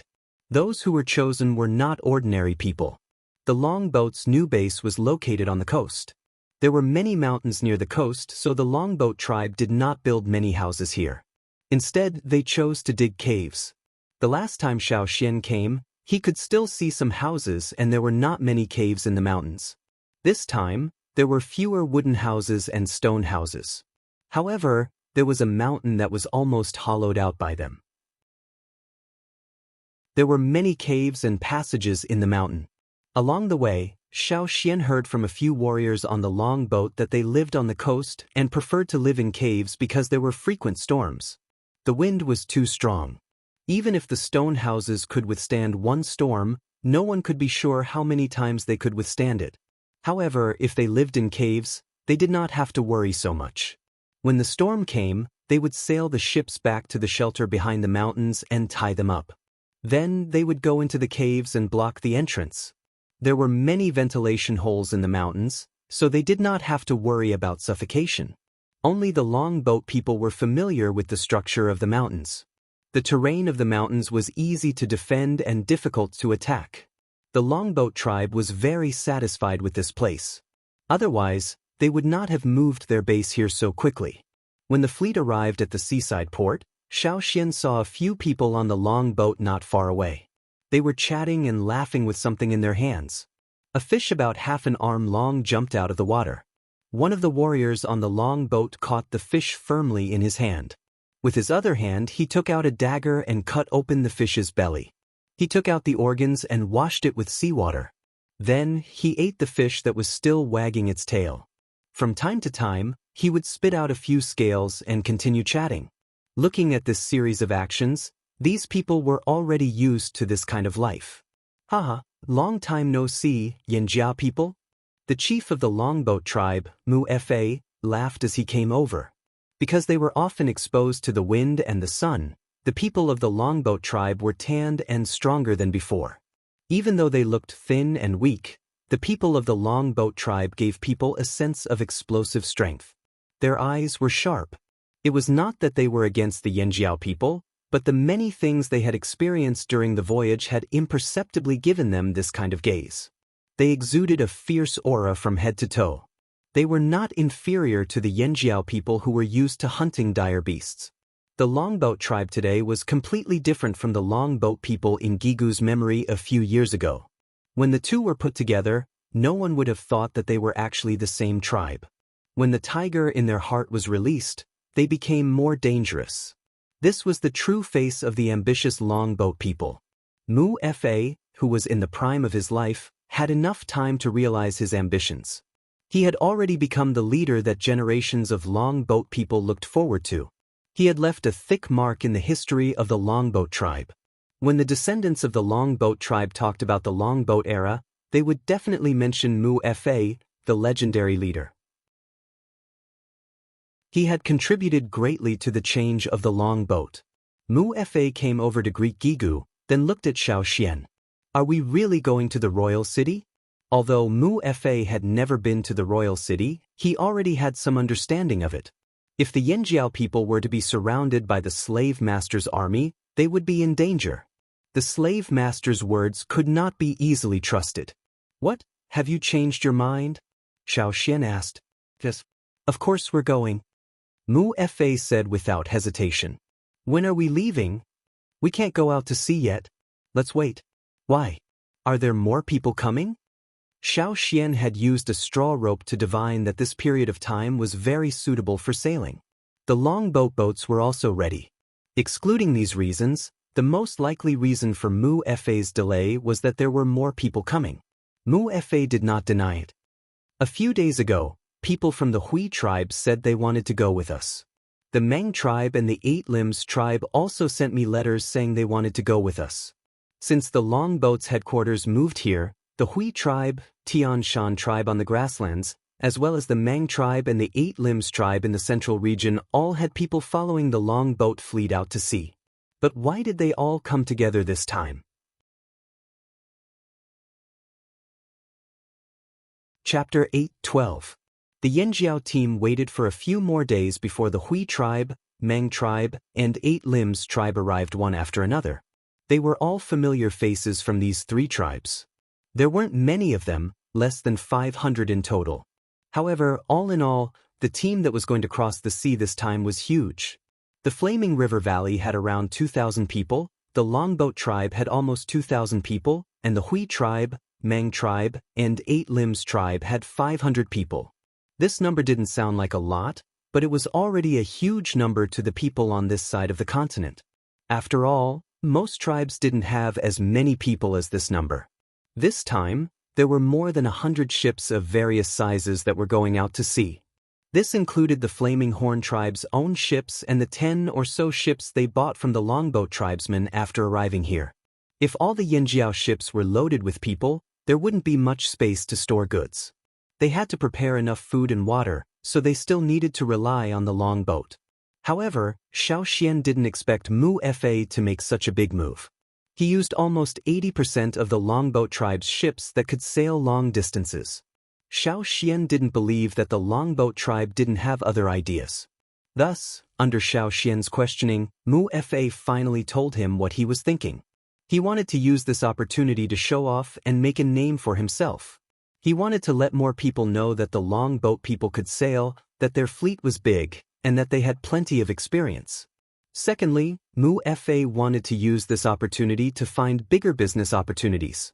Their previous business deals were only with small cities and merchant groups, but this time, he wanted to interact with larger merchant groups. He heard that there were many famous merchant groups in the royal city, such as the Black Bear merchant group that Xiao Xian knew. The Hui tribe was just curious and wanted to join in the fun. The Mang tribe wanted to observe the cultural development of the slave masters from a close distance and interact with them. The Eight Limbs tribe wanted to see if the royal city's silk products were better than theirs.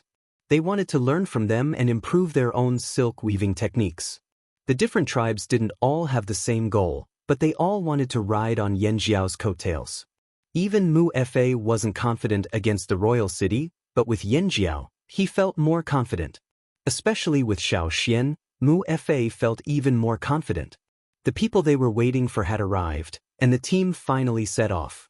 The route this time was different from the one Xiao Xian took to pick up the Taihe tribe. This was a route discovered by the Longboat tribe. After all, the destination was different. The last time they went to pick up the Taihe tribe, their destination was the forest, but the Longboat tribe usually went there for trade. Even if they couldn't get too close to the cities, they couldn't go too far either. After the Longboat tribe started their navigation mode, they had already opened up several routes. The route they were taking now was the most important one among the routes they had already decided on. It was also the route they sailed the most frequently. Life on the sea was undoubtedly boring. For many of the tribesmen who had no concept of sailing, this was a difficult experience, not to mention those who were seasick.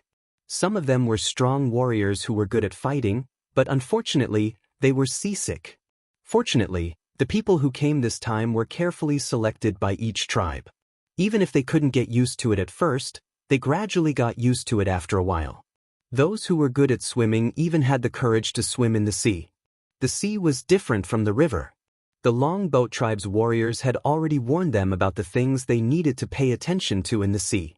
As long as they didn't look for trouble, there wouldn't be a big problem. Xiao Xian took Caesar with him this time.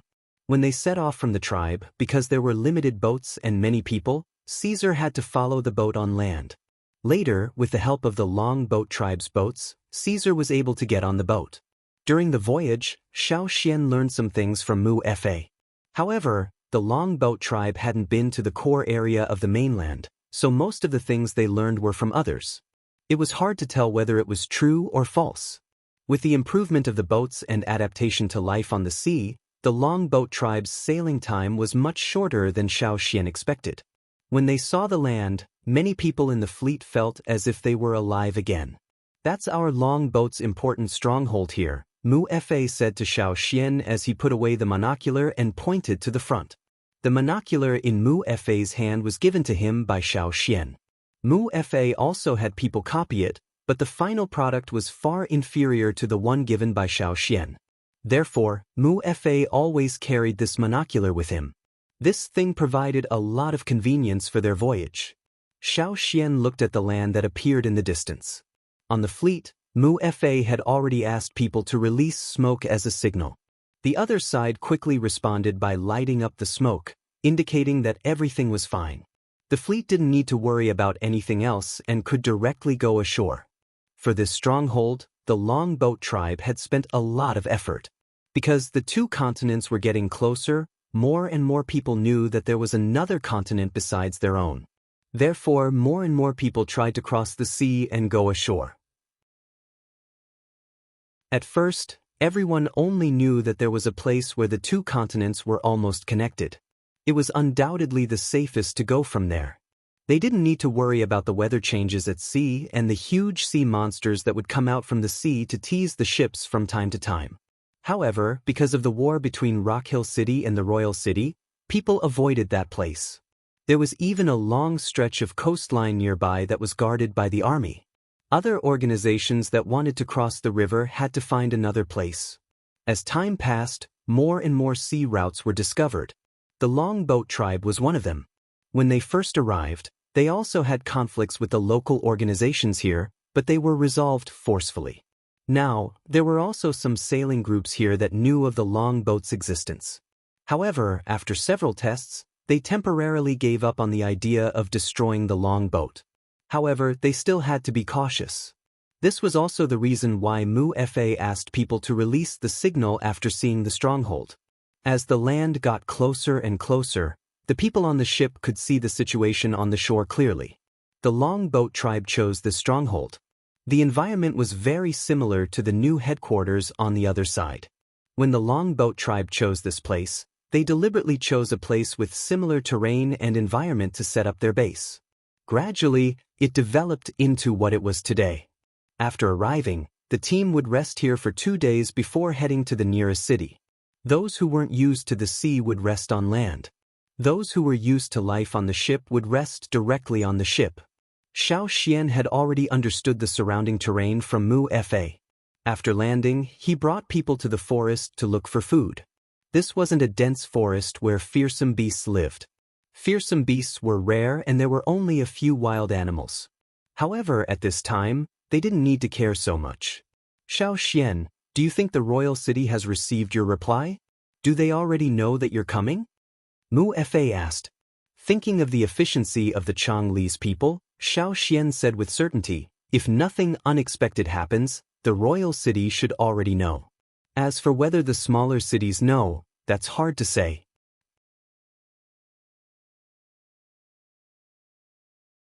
Chapter 8:13. Mu Fa sat on a rock in the grass to rest. Beside him were a few Longboat tribe members who had just returned from scouting. The rest of the Longboat tribe and Yanjiao's team were still behind. Mu Fa had led his men to scout ahead. After all, they were familiar with the area and could judge the slightest movement. Their main goal was to see if the slave masters and nobles had made any moves. According to the shortest route from the landing point to the royal city, the shortest route had to be near Chaoqiu City. The Longboat tribe went to Chaoqiu City the most. As one of the 6 main cities of the royal city, Chaoqiu City was the furthest from the royal city. Even if there was any news, it would be the last to receive it. If Chaoqiu City knew that Yanjiao had come from the other side of the sea, then the others would know as well. However, the scouts told Mu Fa that Chaoqiu City was no different from usual. This worried Mu Fa. If Chaoqiu City didn't receive any news, would Yanjiao's team start a fight with Chaoqiu City? Mu Fa frowned in thought. Suddenly he looked up, his eyes flashing. When the others saw this, they all looked over vigilantly. There were many robbers. The Longboat tribe always encountered such things when they traded. The 30 or so Longboat tribe members stared in the direction of the commotion. They had already smelled the scent of hate. The black mackerels, one of the Longboat warriors said in a low voice. He looked like he'd smelled shit. Mu Fa maintained his sitting position on the rock, his eyes fixed in front of him. He didn't say much. The black mackerels were a relatively young organization. They'd only been established for a few short decades. They were a group of people who were good swimmers and had good sailing skills. They were adventurous and ruthless. In the past, the people of the black mackerels only traveled between some rivers and occasionally went for a swim in the sea. However, the risks in the sea were too high and there were no benefits to be gained. Thus, they had always focused on the rivers on the mainland. They engaged in river trade, transporting people, transporting goods, robbing and so on. Of course, if that was all, the black mackerels would only be an insignificant character among the many similar organizations. It was not until the cataclysm that the two continents approached each other that the black mackerels seized the opportunity to rise up and participate in the voyage. They would pay a high price to send some people to the other side of the sea. Over the past 2 years, they had recruited at least 2,000 newcomers. A portion of them stayed inland to continue the river trade, while the rest seized the excellent territories on the coast.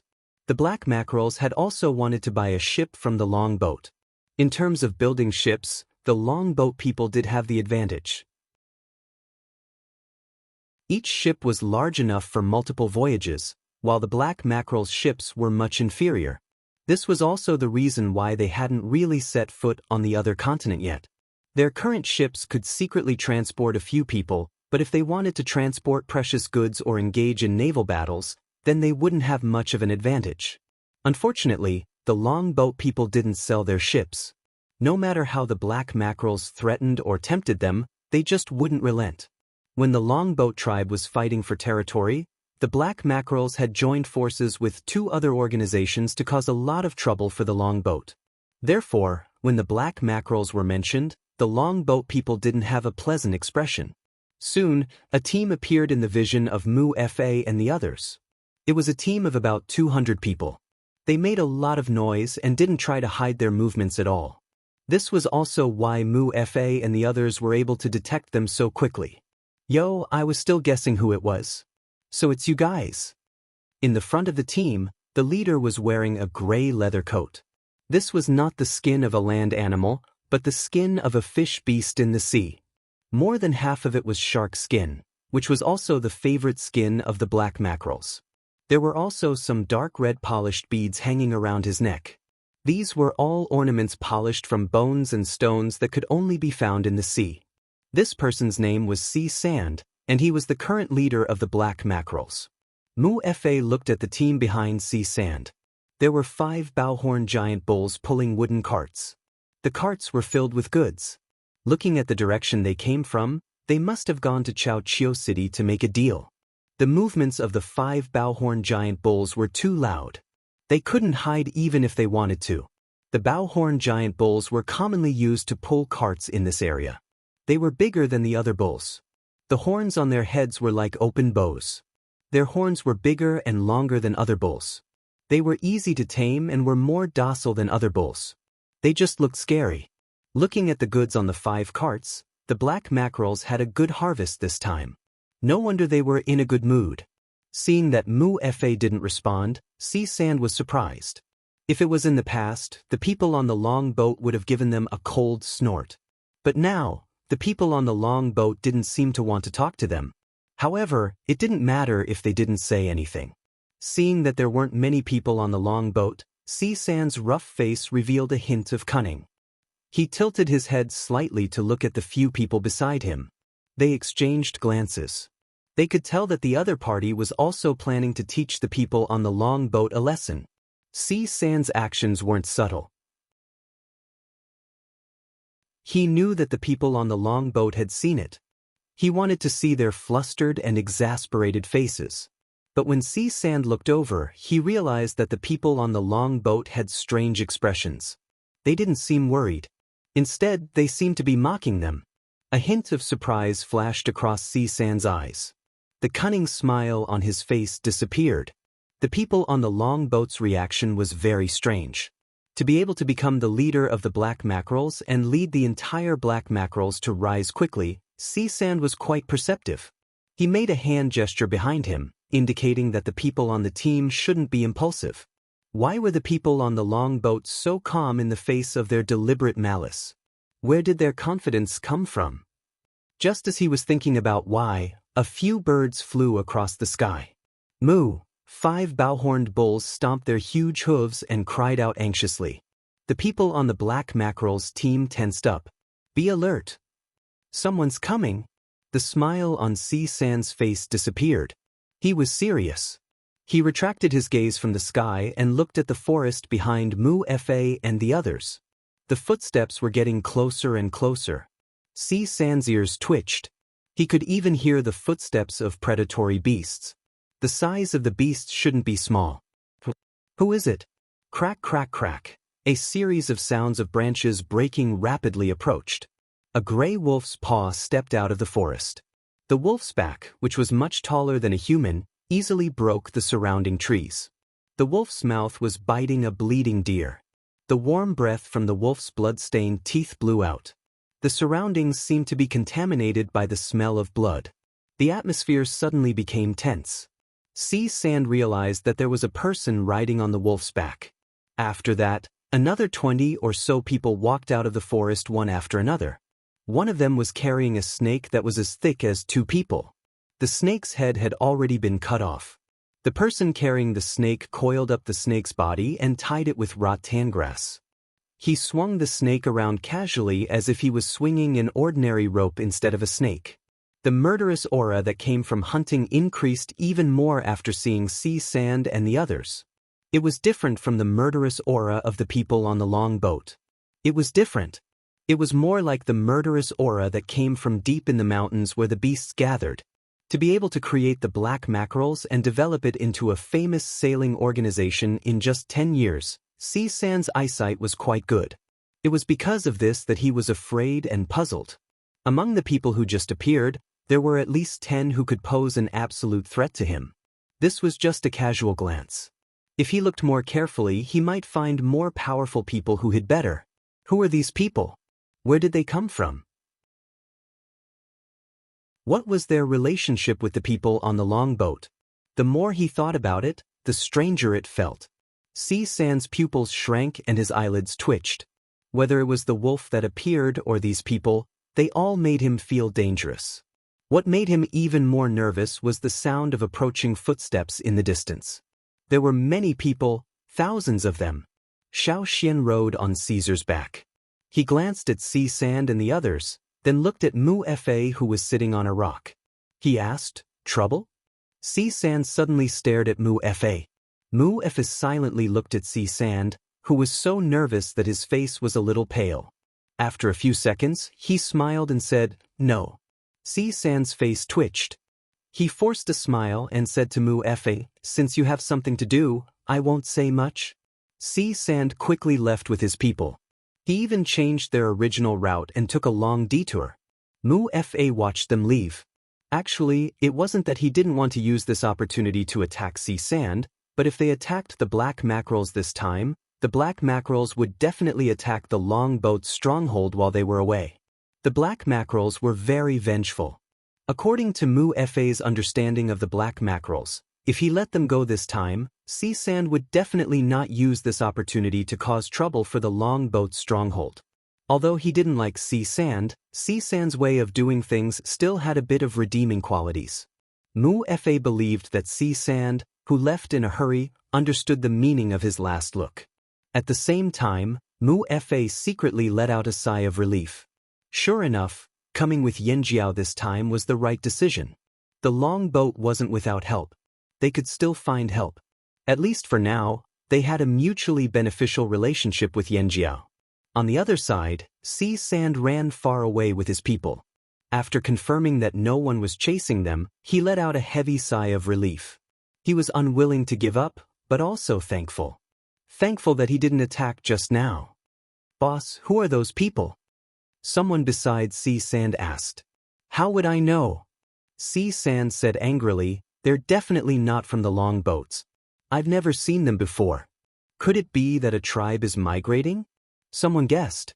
In the past 2 years, there had been many tribes migrating far away from the city. It was no wonder that he was so suspicious. "No, they're not migrating."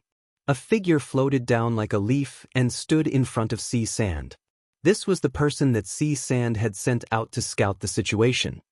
"What's going on?" Sea Sand asked. The person didn't keep him in suspense and said, "Migrating would definitely have old, weak, sick, and disabled people, but there's no such person in this group. No matter if it's a man or a woman, they're all very healthy and strong. Even those who look thin and weak give me a very dangerous feeling." When he thought of the young man with red patterns on his eyelids smiling at him, he only felt goosebumps all over his body. The feeling of danger flashed by, but fortunately, that person didn't attack him. "How many people are there over there?" Sea Sand asked again. "A lot. About 4,000 or 5,000.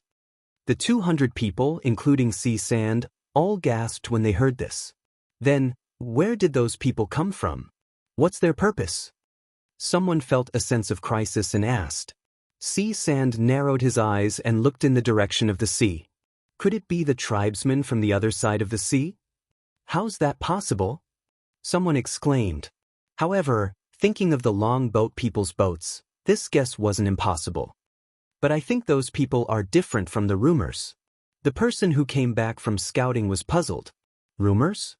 Sea Sand sneered. "Rumors can't be trusted." When he first met the Longboat tribe, it wasn't that Sea Sand didn't suspect the rumors he heard, but too many people said the same thing. Moreover, only people from this side of the sea went over, very few people from the other side came over. When they were transporting people, they didn't find anything near the coast that attracted them. Over time, Sea Sand had the same opinion as the others. He thought that most of the people over there were barbarians who didn't have enough to eat, used animal bones and horns as tools, and had never seen metal before. The Longboat tribe's strength was just a special case. However, now he knew that those rumors were all fucking fake. Special case? There were so many special cases. Yes, there might be a lot of barbarians who didn't even have enough food, but they definitely didn't make up the majority of the population like the rumors said. Even if they did, they were a group of dangerous barbarians. Perhaps the reason why the people who crossed the sea from the other side of the sea didn't come back was not because they found a new paradise, but because they died. The people who came back from scouting were still thinking about the scene they saw. Those people seemed to be doing well, whether it was their clothes, the dazzling gems they wore, or the tools they used. After a moment of silence, Sea Sand said, "Don't touch the Longboat's territory for now. Tell your people to keep a distance from them and watch from afar. Don't step into the Longboat's territory. Also, keep an eye on Chaoqiu City."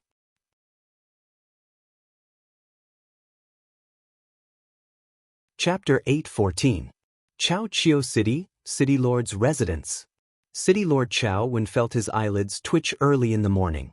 He had a feeling that something big was about to happen, but he could not figure out what it was. However, as the lord of a city, even if he was frustrated, Chao Wen still appeared as calm as usual. He even walked around the garden and looked at the precious flowers and trees that the slaves had taken care of so carefully. The flowers and plants in the garden gave off a refreshing fragrance that calmed the mind. That was why Chao Wen liked to think in the garden. Smelling the familiar fragrance, Chao Wen's uneasiness faded.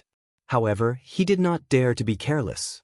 To be able to become the city lord of Chaoqiu City and keep it safe until now, he naturally had the ability. He trusted his instincts. What was going on? Chao Wen lowered his head and looked at the lush greenery in front of him. Just as he was thinking, there was a sudden shout. "Not good. Not good, father." A well-dressed young man panted as he rushed over. Chao Wen frowned.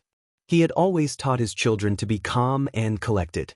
His children usually behaved well, so why were they so rash today? Why are you panicking? Chao Wen's voice was not loud, but his tone was stern. He was clearly unhappy with this person's behavior.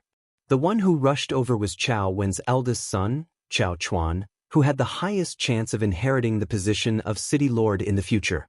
Normally, Chao Chuan would do his best to leave a good impression in front of his father, mimicking his father's mannerisms to a certain extent. But today he was too shocked. His usual calmness was nowhere to be found. However, Chao Wen's tone brought him back to reality. Pausing, Chao Chuan took a deep breath and quickly said, "The sentries sent word that someone is coming." Ever since the situation had changed, Chao Wen had sent a group of sentries to keep an eye on Chao Chiu City's surroundings.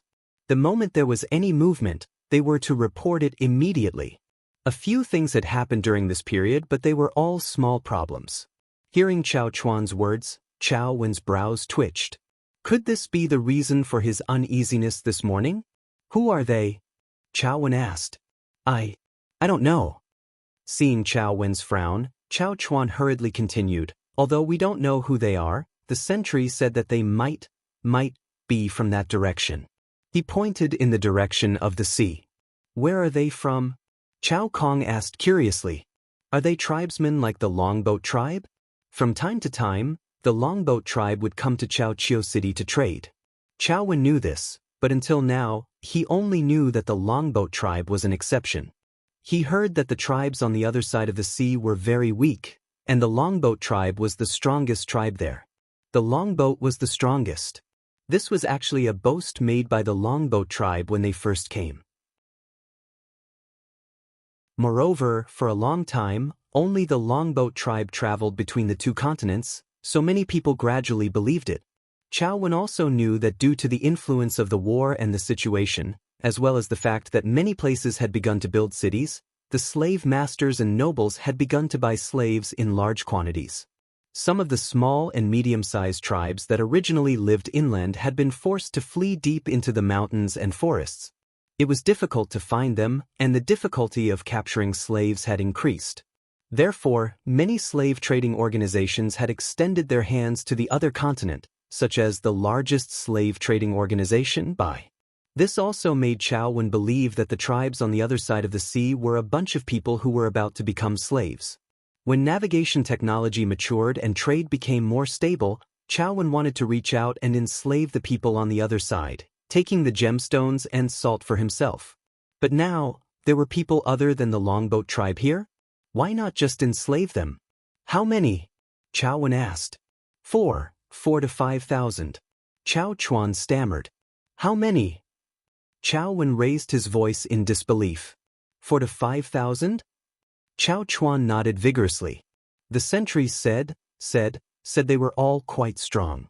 It didn't seem like they were migrating, more like they were moving with a purpose. Chao Wen opened his mouth, wanting to say something, but suddenly seemed to be stuck. His expression changed rapidly. This number, in the current environment, was indeed not a small number. 4 to 5,000 people, and not all of them were fleeing or migrating. They were all quite strong.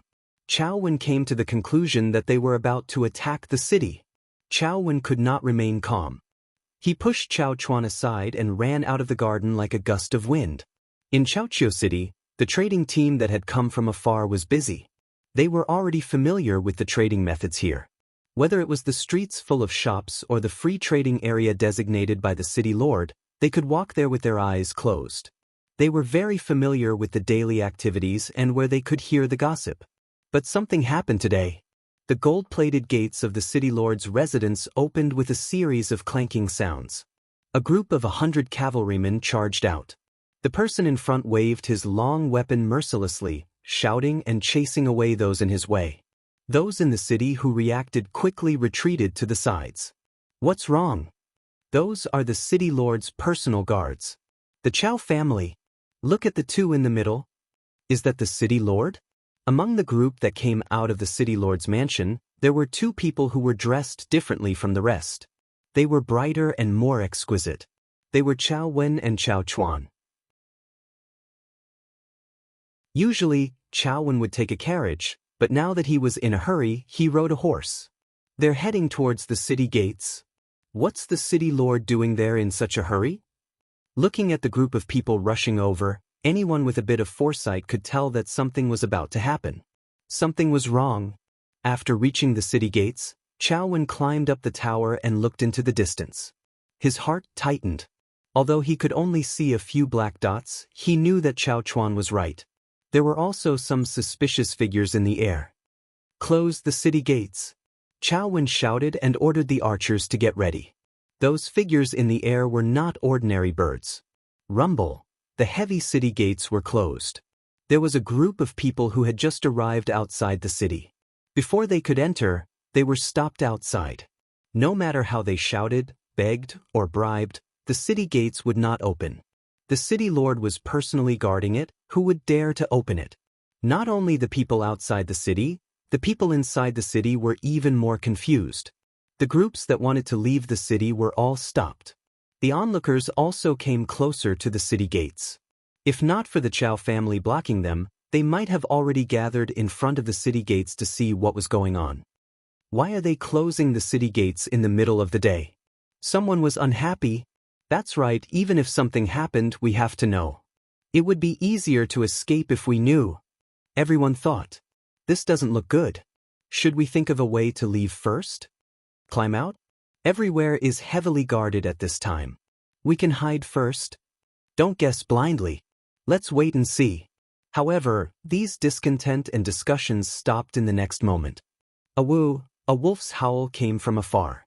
The crowd fell silent, then burst into an even louder discussion. Wolf. It's a wolf. It doesn't sound like an ordinary wolf. I can hear it. We heard wolf howls when we were traveling, but why does this sound like... The person who spoke shuddered. Ferocious beast. An older traveler said with certainty. Their group came from deep in the mountains, so they knew the difference between the howls of wild beasts and ferocious beasts. That howl could only be made by ferocious beasts. Ordinary wild beasts would not be able to make one's hair stand on end. It was as if every nerve in one's body was tense. Caw, high up in the sky, a few eagles flew past and circled above Chaoqiu City. It's too high. It's not easy to shoot, an experienced archer said. Even if they could hit it with enough force, the distance was too far. By the time the arrows reached it, the other party might have already flown away. Judging by their reaction speed, it was clear that they were not easy to hit. That is also a ferocious beast. What's going on? What the hell happened? Is someone attacking the city? The crowd had their own guesses, and their thoughts were like wild horses that had broken free of their reins, running in all directions. At this moment, Chao Wen stood on the city gate tower, his brows furrowed so tightly that they could snap tree branches. Chao Chuan had already received orders to mobilize his men. Chao Wen looked at the approaching group, trying to guess their identities and what to do next. There were 3 large flags in the approaching group.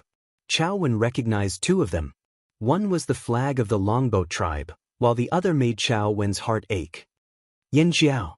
He recognized Yanjiao's totem because the royal city had issued an order to hunt down Yanjiao's migration team. The order had drawn Yanjiao's totem on it.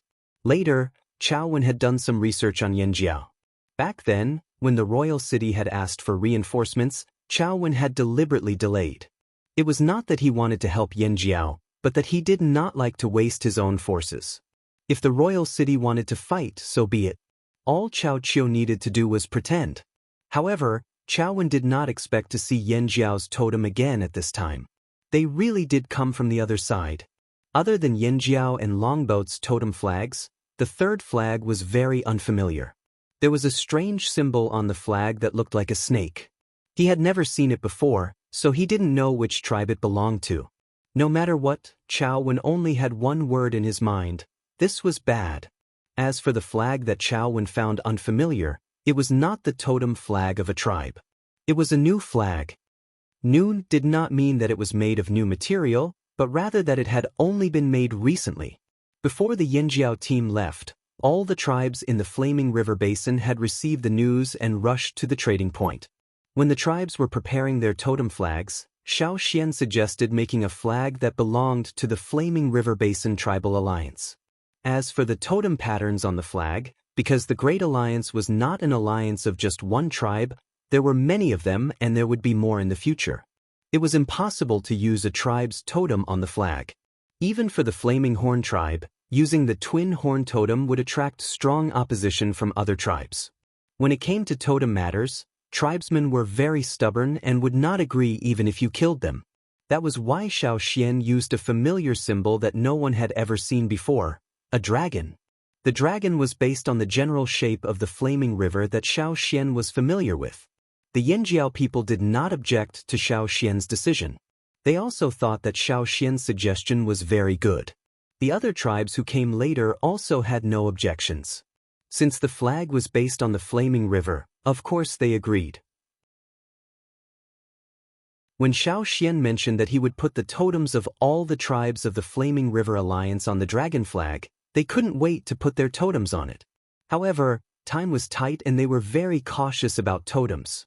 They wouldn't draw a totem on a flag with symbolic meaning without any ceremony or preparation. That was why until now, there was only the dragon in the shape of the Flaming River on the Flaming River Dragon flag.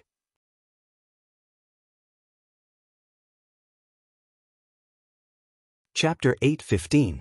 The three flags represented Yanjiao, the Flaming River Alliance and the Longboat tribe. However, there were other tribes like the Hui tribe, the Mang tribe and the Eight Limbs tribe in the group. They didn't raise their flags not because they didn't want to, but because they couldn't. In fact, they also regretted it in their hearts. Why didn't they think of making a totem flag to carry? Making one on the spot? No, the totem flag had to be made with the best material. It had to be made by the shamans themselves. Only then could it represent their tribe. It was a pity that they were just here to join in the fun. They didn't even think about carrying the flags. Under the gusts of wind, the three totem flags fluttered in the wind, making flapping sounds. As they got closer, the people on the city gate tower could clearly see the patterns on the flag with their eyesight. The unlucky group that couldn't enter the city earlier was no longer knocking on the city gates. Seeing the large group of strangers approaching, they turned around and left. Chao Wen stared at the approaching group and listened to his subordinates discussing their strategy. One suggested to fight directly. While the other party was tired from the long journey, they would kill them without giving them any time to rest. The other suggested to negotiate first. They had to know what the other party's goal was. Perhaps they could negotiate and avoid conflict. If this was in the past, Chao Wen would have preferred the latter. He didn't like to waste his troops to start a war. However, since the other party came from the other side of the sea and there were Yanjiao people among them, they had to be careful. Chao Wen was very annoyed as the people around him argued. He wondered why he was so unlucky to meet them. As he was thinking, Chao Wen's ears twitched and he looked into the sky. A black figure flew across the sky towards Chao Wen. Chao Wen's face lit up as he raised an arm. The next moment, the flying figure landed. It was a black bird about the size of 2 palms. When it flew, it was like a pair of elongated scissors.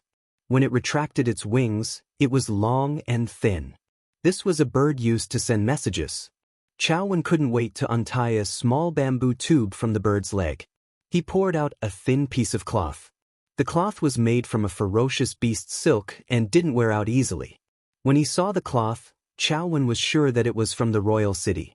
Looking at the words on the cloth, Chao Xiang's tense face gradually relaxed. "Father, is it a letter from the royal city?" Chao Chuan, who had already mobilized his troops, ran up the city gate tower, sweating profusely. "Yes." Chao Wen replied absent-mindedly. Then, he carefully read the strip of cloth again. He let out a long sigh and said, "Open the city gates." Chao Chuan, who was waiting for orders, was stunned. He thought that they were going to start a war. Why did they open the city gates? Seeing Chao Wen frown, Chao Chuan knew that his father was unhappy again. He hurriedly shouted at the city guards waiting for orders, "Open the city gates." The city guards waiting below were also dumbfounded when they saw this result. Seeing that Chao Chuan was not joking, they looked at each other and then followed the leader. They carefully opened the city gate, almost moving the gate bit by bit, as if they were afraid that something would happen if they opened it too quickly. They looked through the crack of the gate at the approaching group outside the city. Roar! The crowd that was squeezing towards the city gate saw this and instantly exploded. They all retreated, keeping a safe distance from the city gate. Only 300 people entered the city. The rest did not approach the city gate, but waited outside.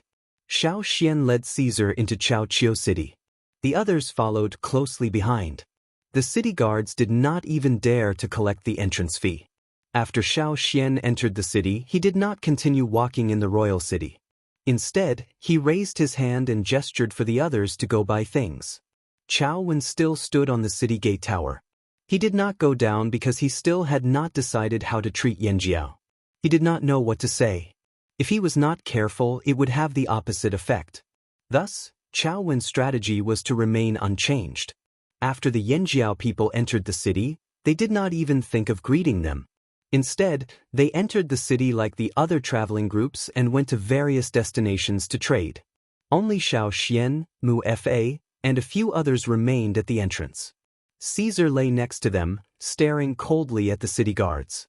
Xiao Xian glanced at Chao Wen, who was looking down from the city gate tower. Their eyes met for a few seconds, then looked away. There was no need for words. Both sides understood each other's intentions.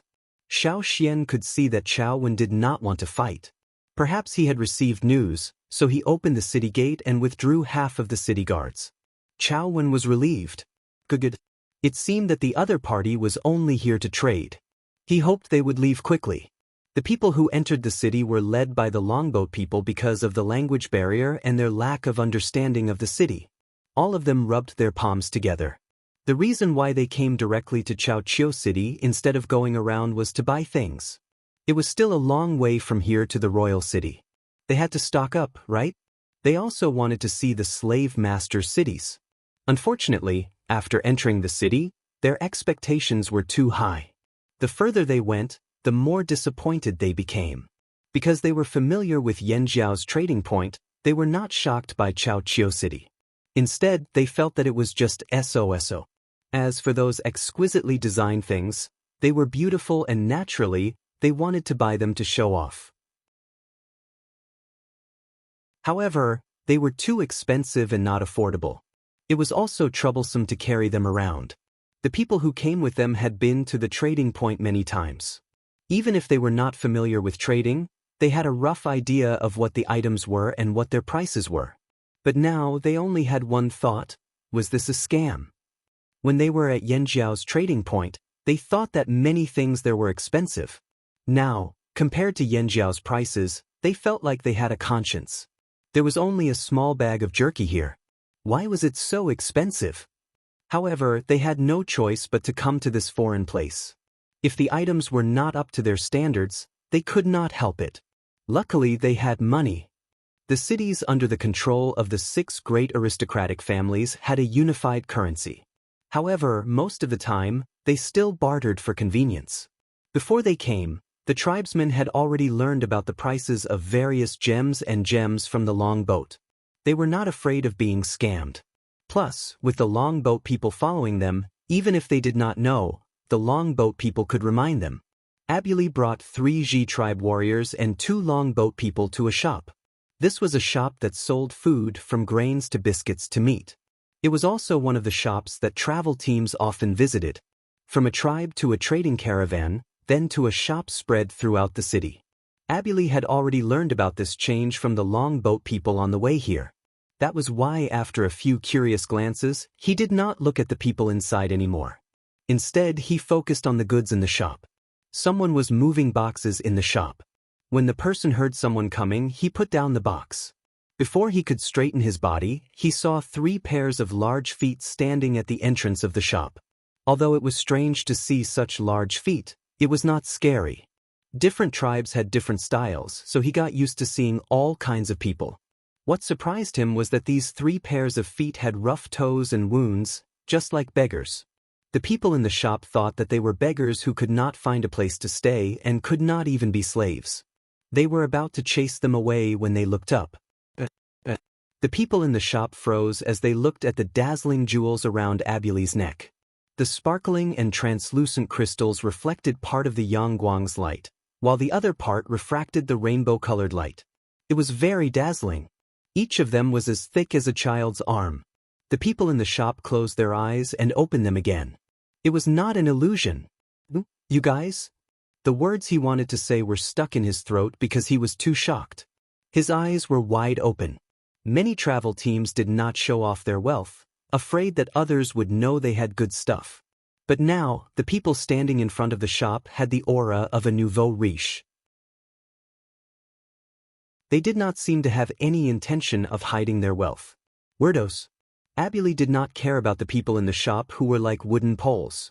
His eyes were fixed on the bags of grains of different colors and shapes, as well as the dried meat that was easy to carry during travel. There were many types. Although the quality was not as good as the goods from Yanjiao, there was a lot of variety. It was dazzling. Tell me, which one do you want? Abuli asked the two people beside him. He was having trouble choosing. That one. A warrior from the drumming tribe pointed at a type of grain nearby. The grains were plump and big enough. They looked delicious. Abuli waved his hand. Buy. That one. The other person pointed at a type of grain. Abuli glanced at it. And this one. This one looks good too. Sigh, that one looks delicious. But, Abuli rarely acted like a tycoon. He knew the value of the crystals in his hands, so he bought without hesitation. He was not afraid of being robbed. There were more than 4,000 people waiting outside the city. That was his confidence. 5 shops away, in another shop that specialized in selling grains, Gigu was twirling a leather bag full of gemstones in one hand. He raised his other hand and pointed at the shelves in the shop. This one, and that one over there. Give me 100 bags of each. The people in the shop were stunned. Why, you don't have any? No, we have. Seeing that Gigu was about to leave, the shop owner hurriedly stopped him. What a joke. How could he let go of such a rare opportunity?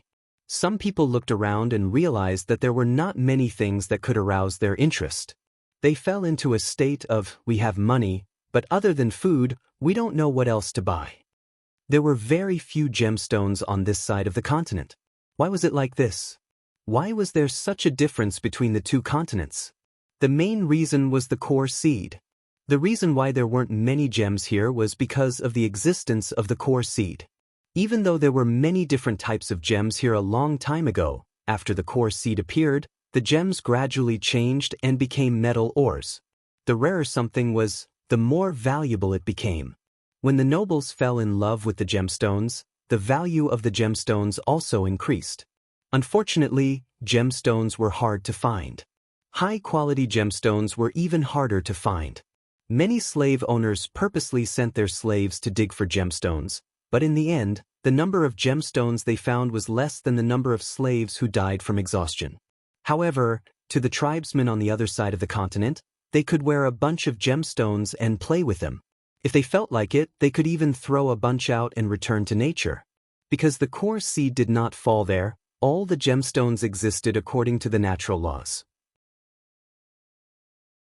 For example, places like the drumming tribe were rich in gemstones.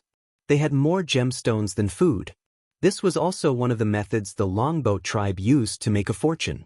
The people of Chaoqiu City, as well as the local expedition teams, had a deep impression of the Yanjiao team. They were stupid and rich.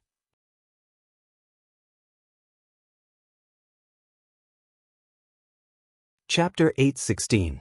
In Chaoqiu City, on the largest street, Chu Su and a few Mang tribesmen walked as they observed the people around them. They were dressed in fine silk clothes from the Eight Limbs tribe and wore triangular jade rings made by their own tribe. The Mang tribesmen also liked to put on airs, unconsciously exuding an air of superiority. It was quite intimidating. People who didn't know better would think they were part of the 6 great aristocrats. The 2 longboat tribesmen who were leading the way didn't wear any jade, but they did wear a type of reddish-brown stone ornament. This was a stone that could only be found in the sea. It was tough and delicate, and could be carefully carved. It could be considered a relatively precious gemstone, and its color looked happy. There were slave masters who had bought some from the Longboat tribe at a high price. Some of the people who entered the city were also learning from others like Fan Ning, Puyi, Yu and the rest. They were learning how to be better profiteers. In a shop selling gold wares, the Water Tiger tribe's chief, Chu Li, the Drumming tribe's chief, Si Du and the rest were in the shop. They had wanted to buy some gold wares as they had heard that there were many cheap and exquisite wares here. That was why they had asked the Longboat tribesmen to bring them here.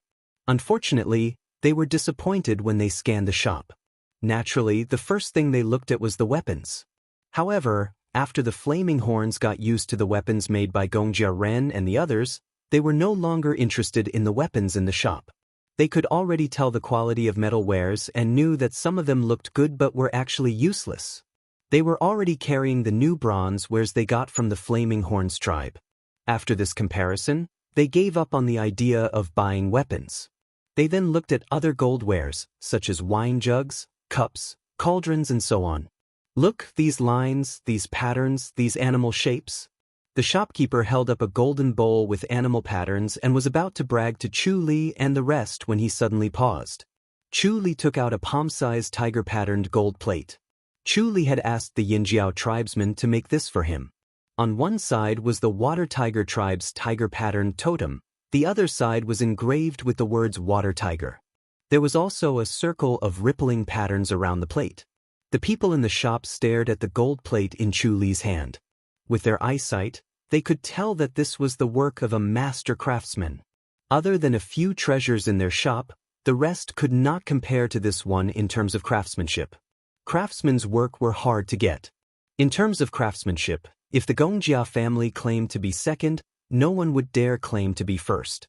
This was the difference in skills. However, most of the Gongjia family's craftsmen's creations ended up in the hands of the aristocrats. Very little was sold. The shop owner wanted to raise the price, but when he saw the item in the other party's hand, he suppressed the thought that had just appeared. They were on a completely different level. Now that someone was trying to trick you into buying a substandard product, would you take the bait? A person who had become a leader would not be so stupid. So this man was not ignorant, he had high standards. Now, the shopkeeper was honest. Some people were gullible, some were not. Now, they understood that these people belonged to the latter group. Who could produce a craftsman's work so casually? Whether it was Abuli or Chu Li, similar incidents happened in many places in Chaoqiu City. However, they did not plan to stay for long. They left as soon as they bought their stuff. 300 people were buying things for 4,000 people. They had to take it in batches and they did not hire a carriage. The Yinjiao warriors could carry a small mountain of goods each. It only took them a few trips to and fro.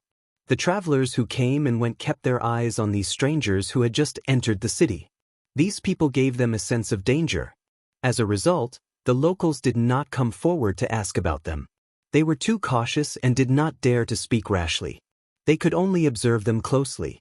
Towards unfamiliar and dangerous people, they were always cautious. Chaoqiu City was on high alert. The 300 people who entered the city only took a stroll around the streets and then left with their goods. According to the usual practice, the guards at the city gates would selectively inspect the goods of some teams leaving the city to prevent smuggling, and the city guards also used this as one of the ways to earn extra money. The traveling teams that came and went, the small and medium-sized teams were angry but did not dare to say anything. But today, no matter how these 300 people entered or left the city guards did not dare to say anything. They were best at looking at people's dishes and could see the situation clearly. At this time, they did not dare to say anything. Didn't they see the city lord standing on the city gate tower? Before Xiao Xian left, Chao Wen called out to him and threw him a piece of cloth about the size of a finger. "The king gave this to you?"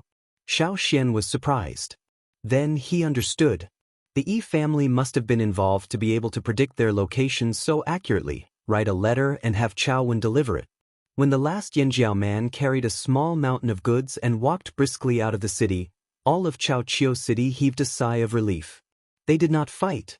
Chao Wen took a few deep breaths without anyone noticing. Chaoqiu City was the furthest from the royal city. As one of the 6 major tribes, the Chao family of the Chao Chiu tribe did not care much about other matters. Other than those who stayed in the royal city, the rest stayed in Chao Chiu city, guarding their own territory. From time to time, they would take goods from the travelers to fill their warehouses. They had heard a little about the Yanjiao tribe. The tribesmen had a lot of salt and fire crystals.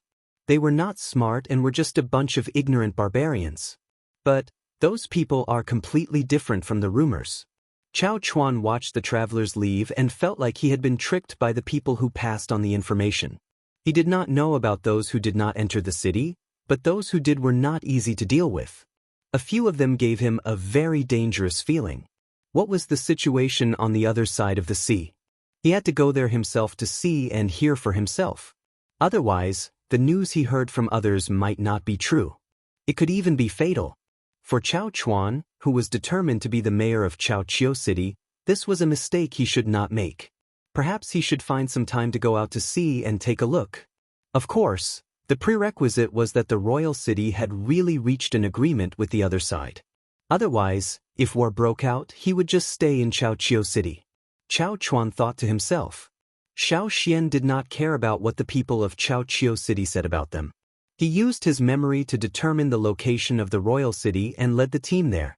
The team would rather rest in the wilderness than in a slave master city. Compared to Chao Chiu City, the wilderness was safer.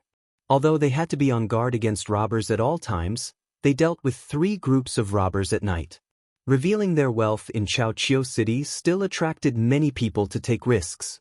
The Yanjiao people never showed mercy to robbers. The next day, after dealing with another group of robbers, the team encountered a group of special people. Slave masters? Mu Fa looked at the people walking towards them. There were close to 500 people in front of them.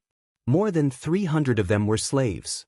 They were chained up with special ropes and guarded by slave masters. The people Xiao Xian and the others were looking for were not among them. Most of these slaves were probably local people. The slave masters that Mu Fa mentioned were not aristocratic slave masters, but an organization that made a living by selling slaves. Judging from the direction they were heading, they were probably bringing slaves to Chao Chiu City to sell. Xiao Xian and the others had seen that the slave market was empty in Chao Chiu City. It seemed that the people selling slaves had not arrived yet. Chi. Mu Fa saw a very obvious symbol on the carriage pulled by the first 10 slaves. It was the symbol of the word Bai. Chi. When they heard that it was Chi, the tribes who had lost their slaves looked at them with strange expressions. They wanted to rush over and kill all the slave masters. However, the letter from the royal city said that the various cities had been notified of Yanjiao's arrival and that they would not attack them. It also emphasized that if Xiao Xian and the others encountered Chi's people along the way, as long as the slaves were not from the Flaming River Alliance, they hoped that Xiao Xian and the others would not attack them. Otherwise, it might endanger the lives of the people who were taken away. The people in Chi were not good-tempered. The slave masters who were driving the slaves were also curious about Xiao Xian's group. At the same time, they were also on guard. They did not know the purpose of Xiao Xian's group. They only recognized the flags of the Yanjiao and the Longboat tribe. This was something that they had discussed in private when discussing which tribe's slaves were more valuable. The Yanjiao people were strong and strong slaves sold well. As for the Longboat people, they had excellent shipbuilding skills and could be sold for a high price as skilled workers. However, the current situation told them that no matter how much they wanted to turn these tribesmen into slaves, they could not show it on their faces. Otherwise, they would not be able to leave in one piece.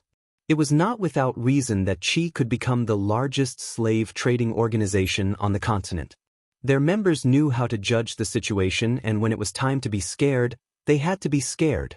Facing those hateful eyes, the slave master sitting in the lead car looked calm and asked a routine question. "Do you want slaves?" "Newly arrived slaves." "Yes," Xiao Xian said. Hearing Xiao Xian's answer, not only the slave master leader, but also the people on his side were surprised. Xiao Xian actually wanted to buy slaves. The other party's leader was also a veteran, so he reacted quickly. After being stunned at Xiao Xian's words, he quickly regained his senses and smiled. You can choose whichever you like. The price is negotiable. Xiao Xian walked over and pointed to a thin figure among the slaves. Him. The slave master leader raised his eyebrows and looked carefully at the slave that Xiao Xian had picked. Are you sure? I'm sure, he said as he lifted his foot and walked over. Why? The slave master leader asked. I don't like him, Xiao Xian said. The slave that Xiao Xian pointed at suddenly raised his head. Like the other slaves, he had a half-dead, lifeless old face. But in his heart, he was cursing. You can even recognize me?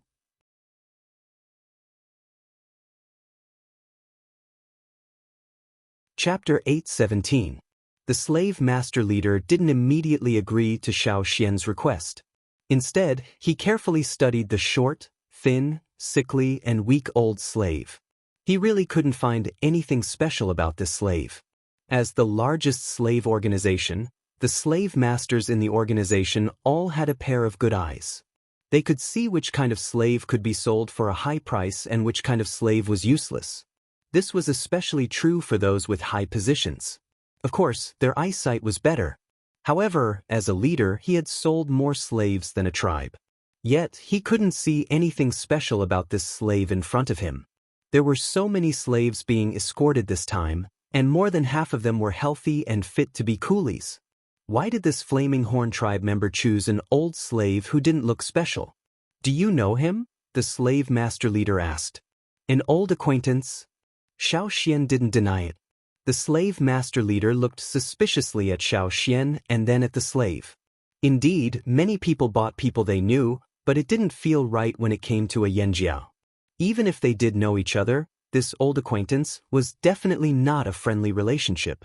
Enemy? No matter how much he thought about it, he still couldn't figure out the strangeness of it. However, the leader still agreed.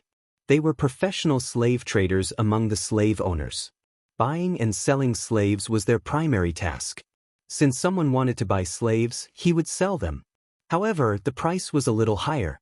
Mu Fa walked over and haggled with the other side.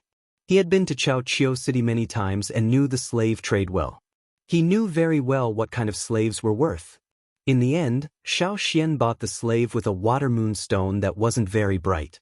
After the deal was done, the slave master leader took off a palm-sized, animal fang-shaped metal object from his neck. This object was called shi, and it was a tool used to untie knots. When there were no metal locks, knots were simple, convenient, and low-cost locks. Even after wooden and stone locks appeared, knots were still the mainstream.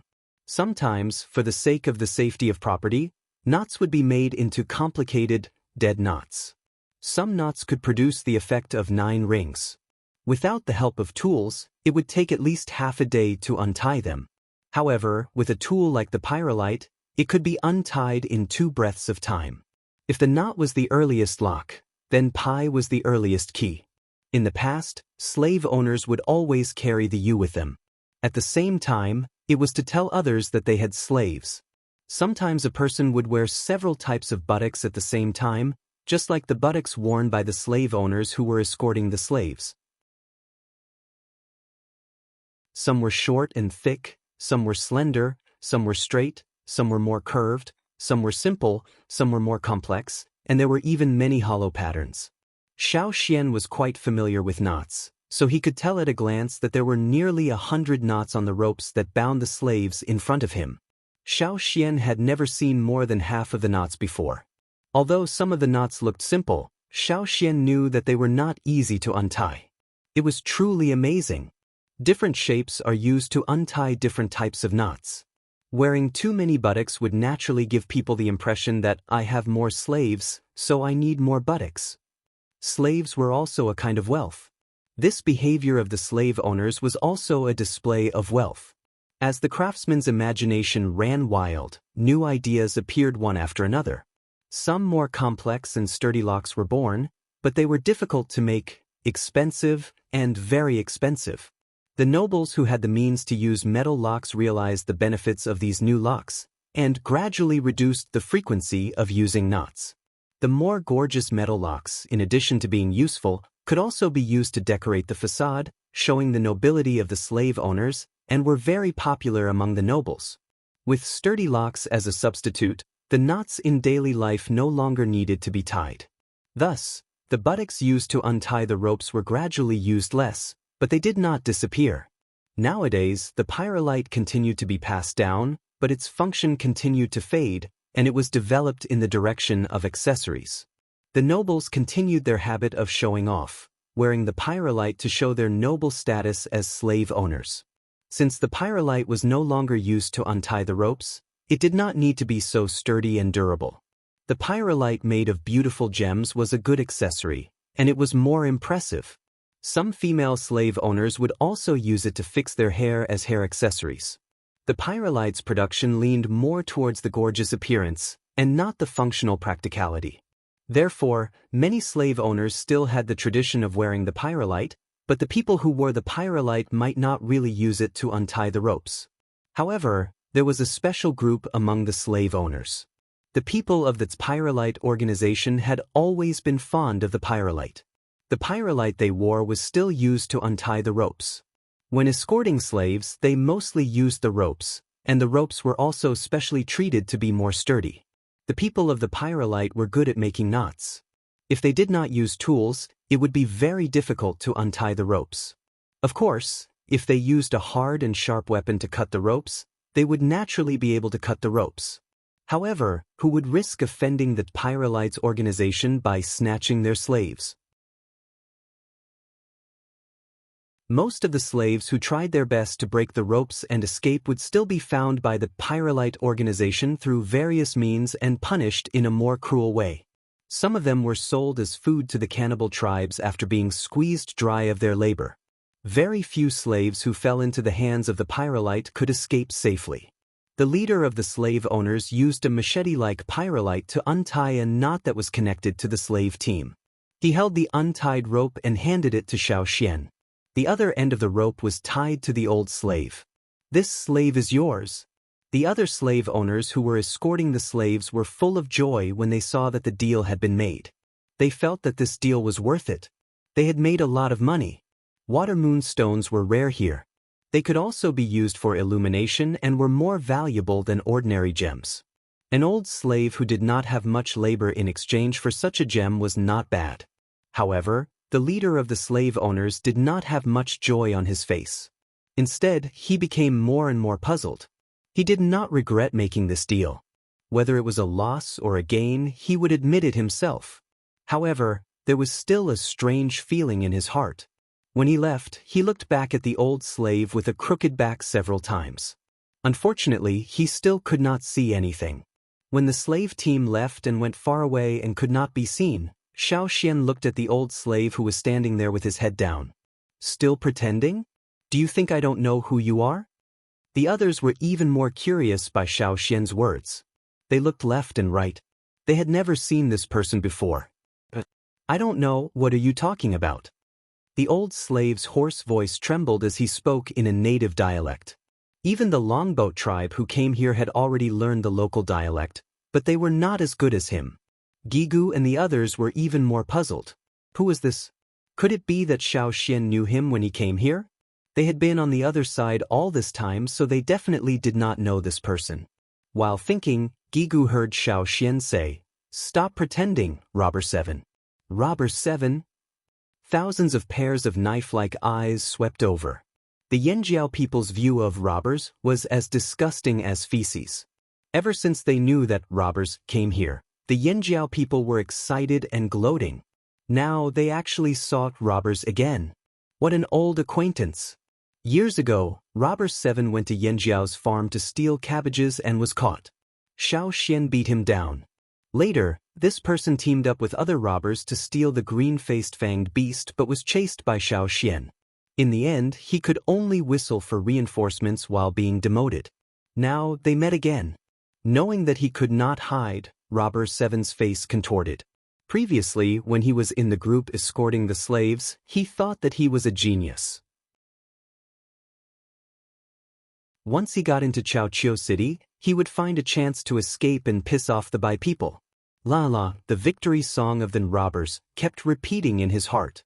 Robber 7 was very pleased with himself. However, before he even got to Chaoqiu City, he met Xiao Xian, his nemesis. He had already put on a disguise, but Xiao Xian still recognized him. Every time he met a Yinjiao person, nothing good happened. Robber 7 felt that he was so unlucky because he did not pay respects to his ancestors before this operation. Under the watchful eyes of the crowd, the old slave, who was originally weather-beaten, dispirited and weak, gradually began to change. He was no longer stooped, his back straightened, and his shriveled body bulged like an inflated balloon. There was also a burst of creaking sounds of bones dislocating. Gigu and the others looked at the slave with surprise, confusion, and then anger. At the same time, they all thought, "Fuck, it really is him." Robber 7. The Yanjiao people stretched their shoulders and surrounded Robber 7 in the middle. They laughed coldly and their eyes seemed to say, "See if I don't beat you to death." Robber 7 seemed to be frightened. He stood there in a daze, his eyes glazed over. However, Xiao Xian knew that this guy must be thinking of a way to escape. Looking at the surrounding terrain, Xiao Xian confirmed that it would be difficult for Robber 7 to escape. He asked again, "Tell me, what did you steal this time?" Thief wouldn't hide after stealing.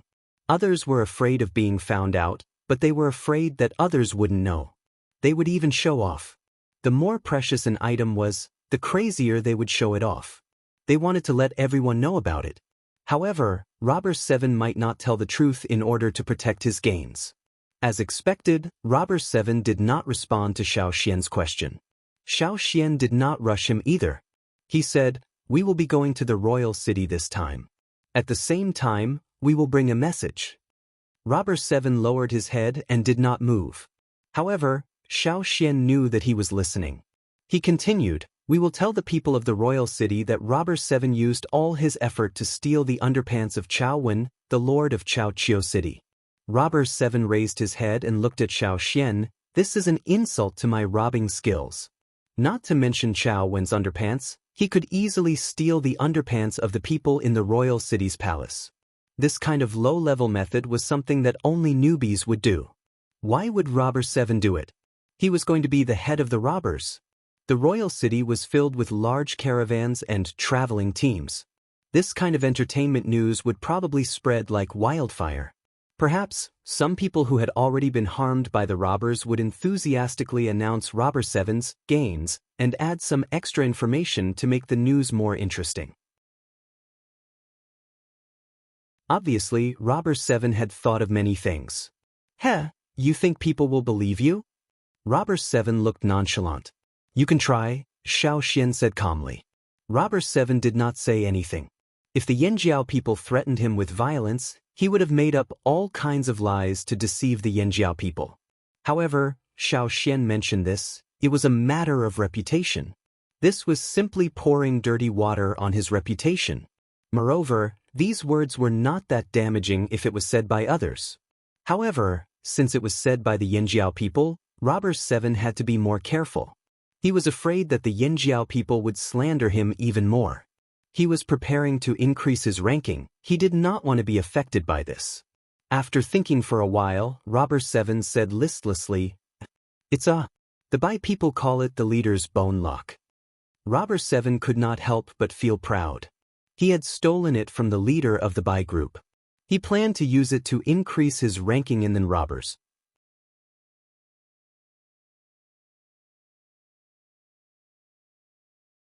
Chapter 8:18. A long time ago, when productivity was low, the tribesmen didn't have so many skills. The key they used was made of bones, stones, and straw ropes. They were called bone locks and stone locks. Today, some people still use these names, such as the members of the Bai organization. Chief's bone lock. The crowd did not know much about this, but they could guess that it was something similar to the chi. Moreover, it was quite special, which could be seen from the word leader in its name. Yes. Robber 7 said proudly, "That's the symbol and proof of identity of every leader of Bai. When the new leader takes over, the old leader will hand it over to the new leader. Rumor has it that it was made from the hardest bones of a beast that no longer exists."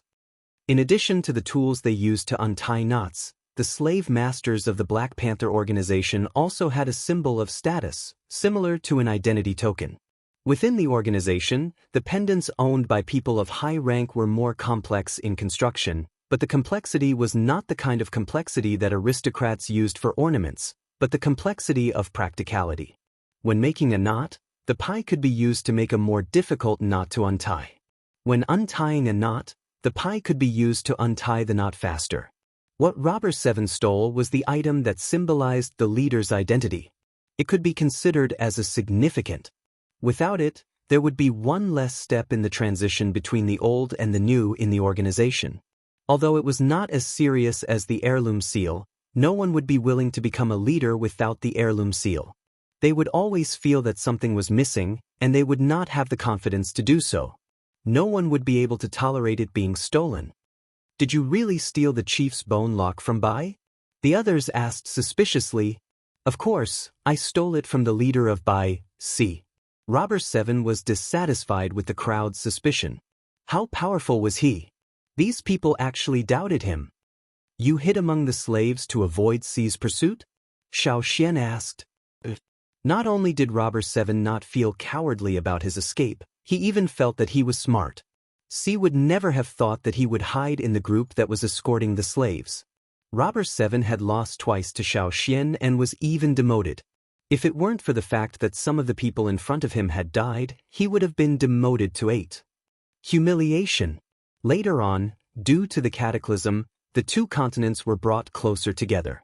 The robbers shifted their target to this side and targeted the nobles. Due to his previous failure, Robber 7 had carefully analyzed and tried his best to improve himself. He even learned how to change the smell of his sweat.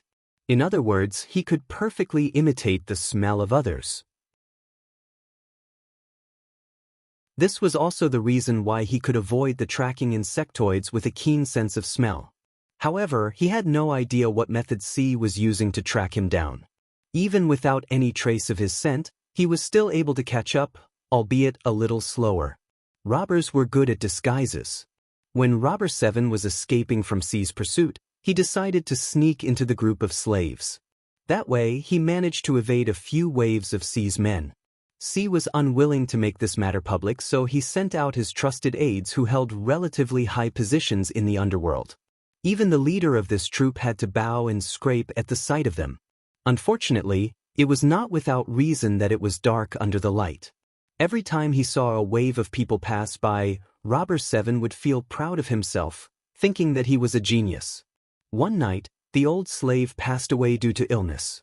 Robber 7 found an opportunity to spread the poison on the other slaves nearby. Then, without anyone noticing, he moved the old slave's corpse away and disguised himself as the old slave.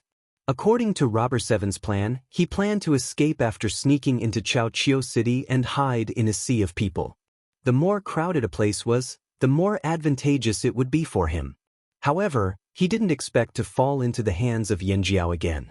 Robber 7 still couldn't believe that he had fooled the people in the palace, the leader of the #1 slave trading organization, Bai. Those experienced slave masters couldn't see anything special about him, and yet he had fallen into the hands of the same person 3 times. He decided that he would run away the next time he saw Xiao Xian. He couldn't count on any luck. Robber 7 chose to tell the truth because he hoped that Yanjiao would spread the word of his glorious deeds. Secondly, he had already thought of a way to escape. First, he would lead the Yanjiao out to search, then find a chance to slip away. Where's the item? Gigu asked. Where's the leader's bone lock? Here it comes. Robber 7 was about to answer when Xiao Xian said, Don't listen to his nonsense. Get a few men and strip him. Robber 7 was speechless. Wait a minute.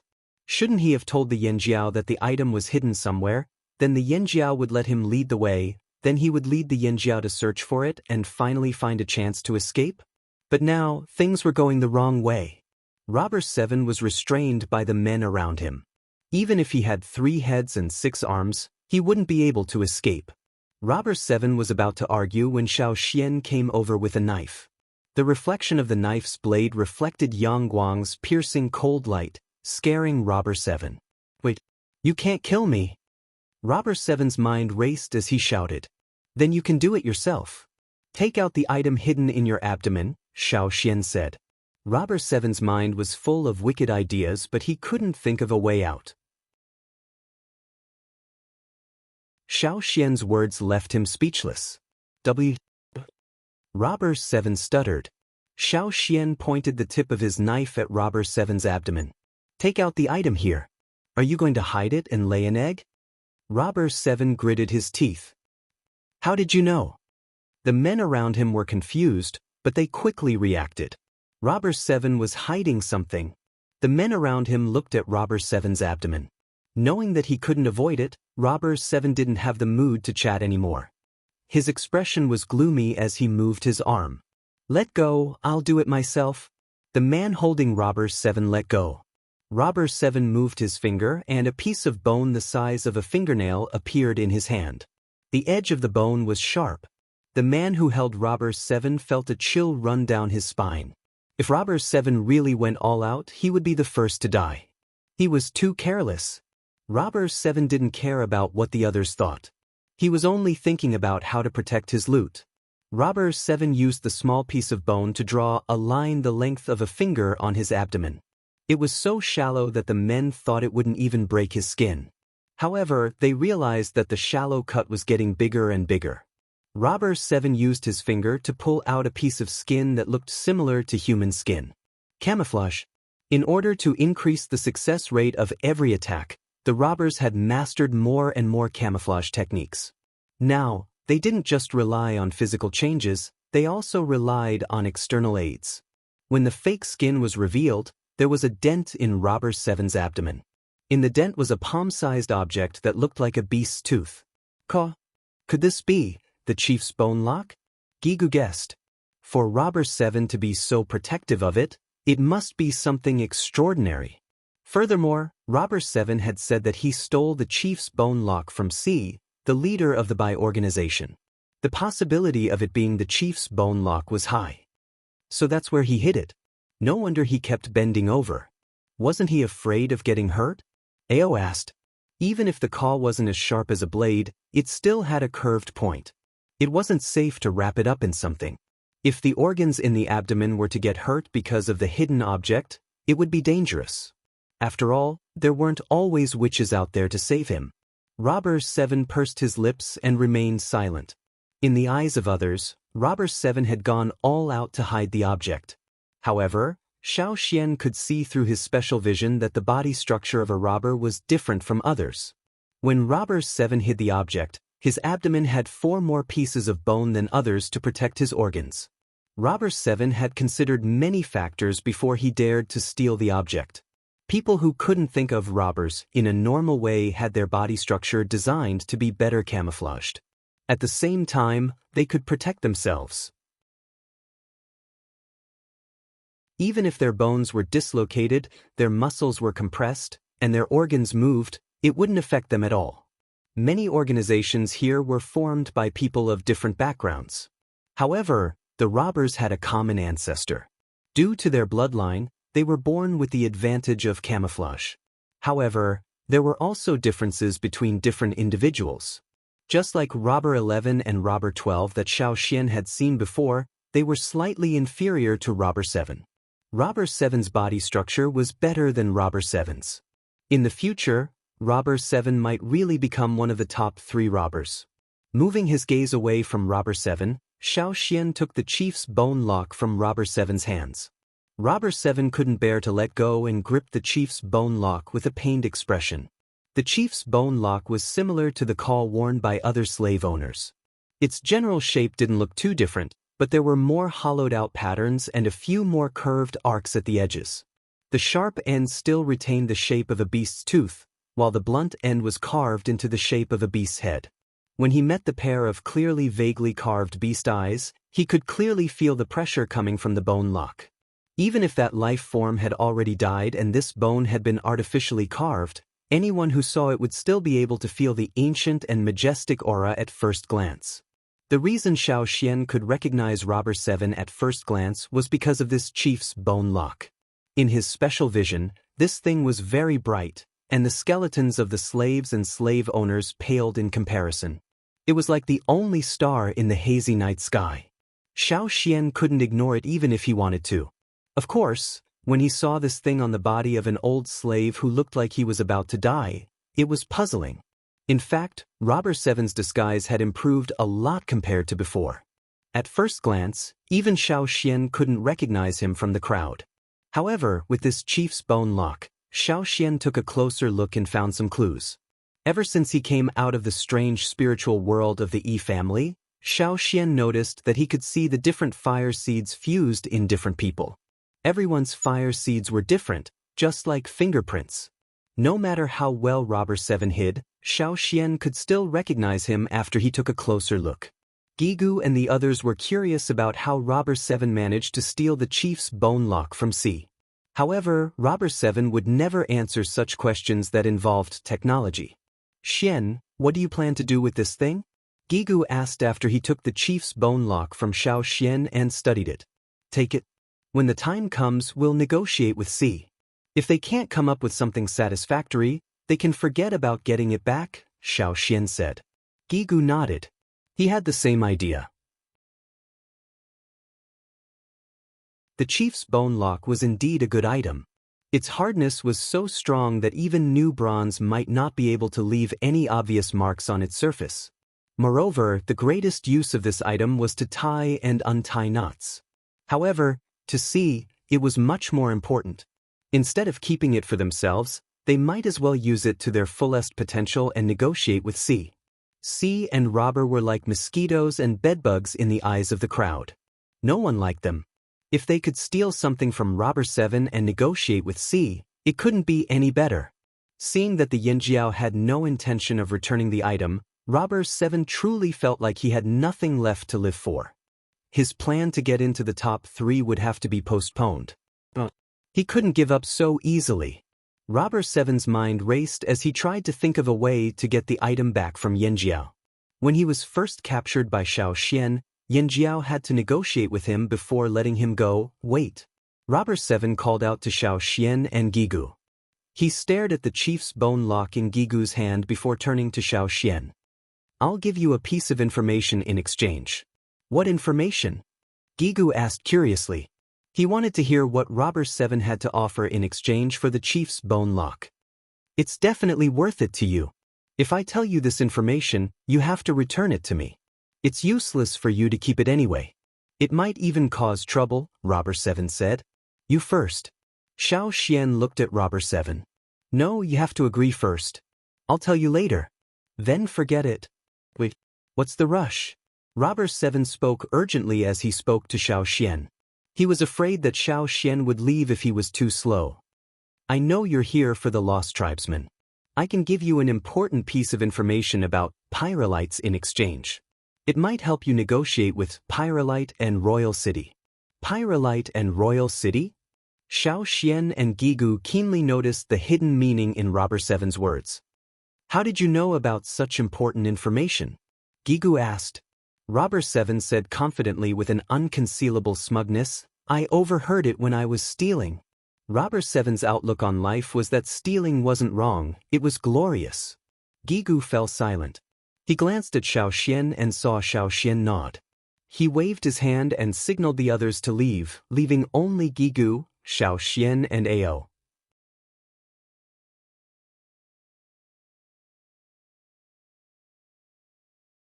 Chapter 8:19. When there was no one else around, Gigu turned to Robber 7. If it's worth it, we'll return it to you. Really? Robber 7 looked at Gigu suspiciously, then at Xiao Xian.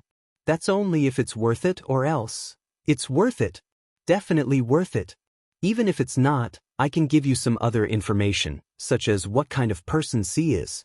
After Robber 7 suffered at the hands of Yinjiao, he would be well prepared for every operation. This time, he had done a lot of preparation to steal C's things. Seeing that Gigu and Xiao Xian had agreed, Robber 7 ignored Ao's frown and told them what he knew. C is close to the new king of the royal city, Jifeng. Robber 7's first sentence shocked Gigu and Ao. Xiao Xian, on the other hand, wasn't too surprised. It made sense for a slave owner to be close to a slave trader. However, from Robber Seven's tone, Si and Ji Fang were working together. Perhaps Ji Fang's success in seizing the throne was also due to Si's help. Participating in the fight for the throne was bound to bring many benefits. No wonder Bai could become the largest slave trading organization. You're saying that it was Ji Fang's order to capture slaves from our side? Ao's eyebrows were almost raised. Robber Seven shook his head. According to what he overheard, it was Si's order to capture slaves. After Ji Fang found out, he called him over and told him to bring all the people from the Flaming River trading point here and not to sell them. Si didn't seem happy about it, but he didn't refuse. I knew you were coming because I overheard it. Robber Seven didn't expect Yan Jiao to come from Chao Chiu City. If he had known, he would have stayed as far away as possible. You want to trade this information with us? Xiao Xian asked. What's the rush? There's more. Robber Seven scratched his head and continued, let's talk about Ji Fang. Other than his many helpers, there's another important reason why he could seize the throne, his sword. Sword? Xiao Xian was confused. Not bad. One of the main reasons why the Ji family could become the leader of the 6 major tribes in the royal city and sit on the throne was because of their swords. If this had happened 1,000 years ago, many people would have known that the Ji family's sword was known as the king's sword. The aristocrats' swordsmanship actually originated from them. Isn't the Ji family's sword made by the Gongjia family? Gigu asked. He understood this from Gongjia Ren.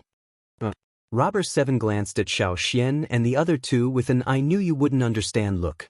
This was something he had investigated before he made his move. He had also learned a lot of secrets through various channels. Before the Gongjia family appeared in the royal city, the Ji family's swordsmanship made them the leader of the 6 tribes in the royal city. The other tribes feared them. Of course, the Yi family was an exception. The Yi family did not have such intentions. The other 4 tribes were no match for the Ji family in terms of martial prowess. That was why the Ji family was crowned king. Now, the Ji family's advantage is even greater. The only threat to the Ji family, the Yi family, has been crippled. The Yi family is now divided by internal and external problems. Other than a few puppets, there are not many people left in the family. The 6 aristocrats of the royal city should now be called the 5 aristocrats of the royal city, Robber Seven sighed. Let's not talk about the Yi family first. Let's talk about the Ji family swords. Could it be that the Ji family swordsmanship is better than the Gongjia family's? Gigu placed great importance on this question. As for the Yi family, he had already heard some predictions from Yi's own. That was why he was not surprised to hear about the Yi family's results. That's not it. In terms of skill, the Gongjia family is better. However, the Ji family's swords can break the swords of some of the Gongjia family's blacksmiths. The reason is that the Ji family uses blood to make their swords. The Ji family's blood can make swords. Make swords with human blood? This time, even Xiao Xian was shocked. He always thought that only the blood of a few special beasts could be used to make swords. Who would have thought that human blood could be used to make swords as well? Anyway, Xiao Xian's own blood could not do it. With the core seed they had a gold mine. Plus, their own blood could be used to make swords. With their logistics, they had large fields of grains. One could only imagine how powerful the Ji family was. But Robber Seven's tone was strange, his expression perverted. The glorious history of the Ji family where everyone could make swords is long gone. After the Ji family established the royal city, there were people who could not make swords with their blood. Robber Seven was so excited to talk about other families' dirty secrets and gossip that his spittle almost landed on Xiao Xian and the other two's faces. However, if what Robber Seven said was true, it was quite interesting. When the situation first appeared, they were all in doubt and self-doubt. However, gradually, they realized that more and more people in the family were in the same situation. In the end, in order to maintain the glory of swords, they lured the Gongjia family into the royal city. It could be said that the Ji family was the main reason why the Gongjia family was able to establish a foothold in the royal city so quickly.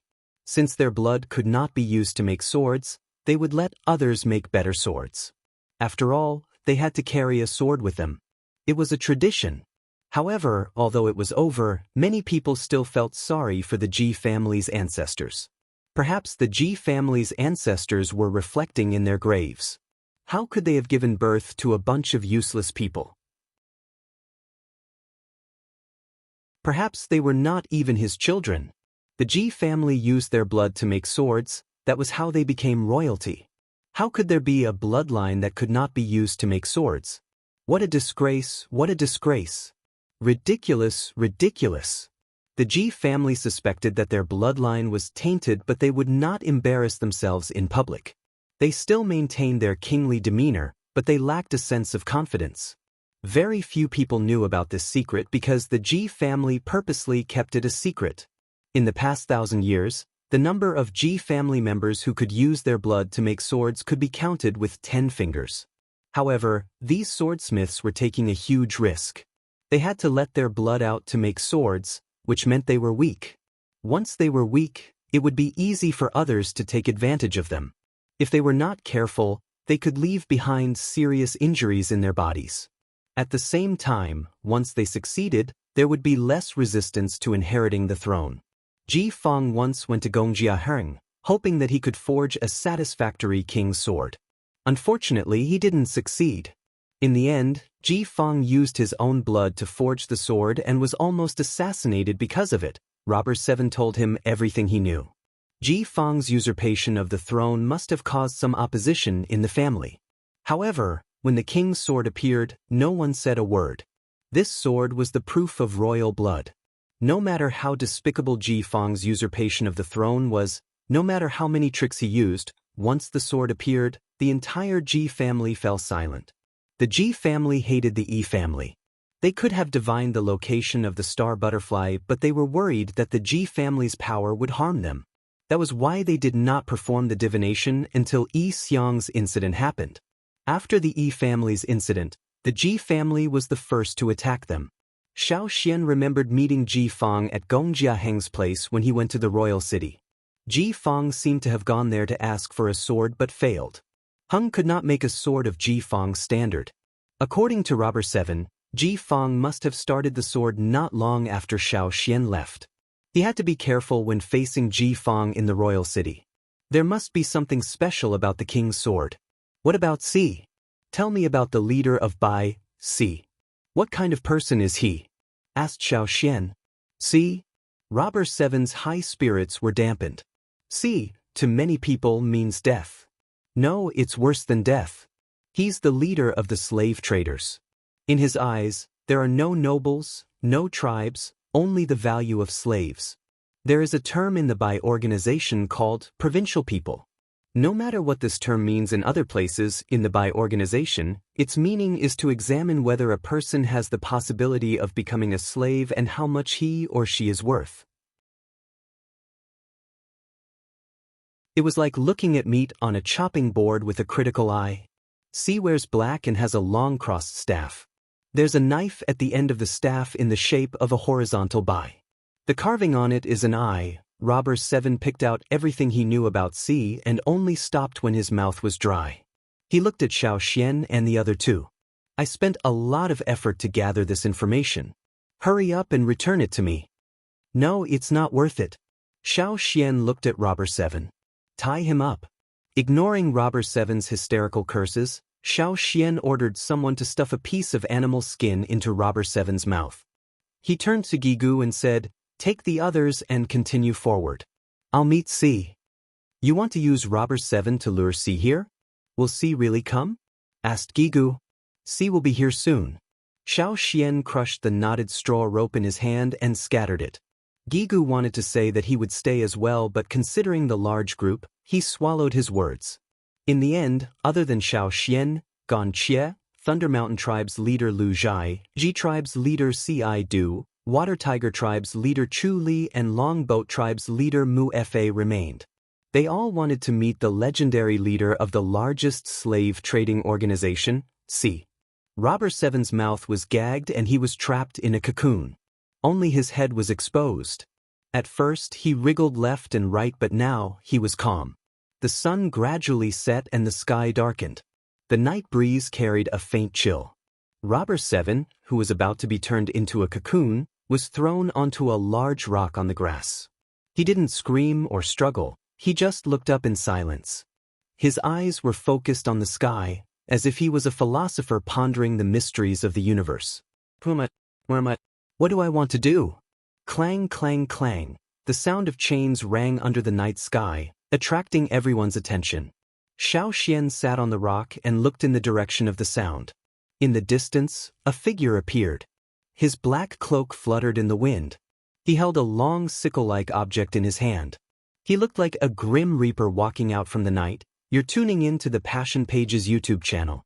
We're so grateful for your support, and don't forget to subscribe to join us on this incredible journey through captivating stories. Your generosity through donations truly makes a world of difference, as it's the primary source of revenue that allows me to expand and enhance this channel for you. Thank you from the bottom of my heart for being a part of this adventure.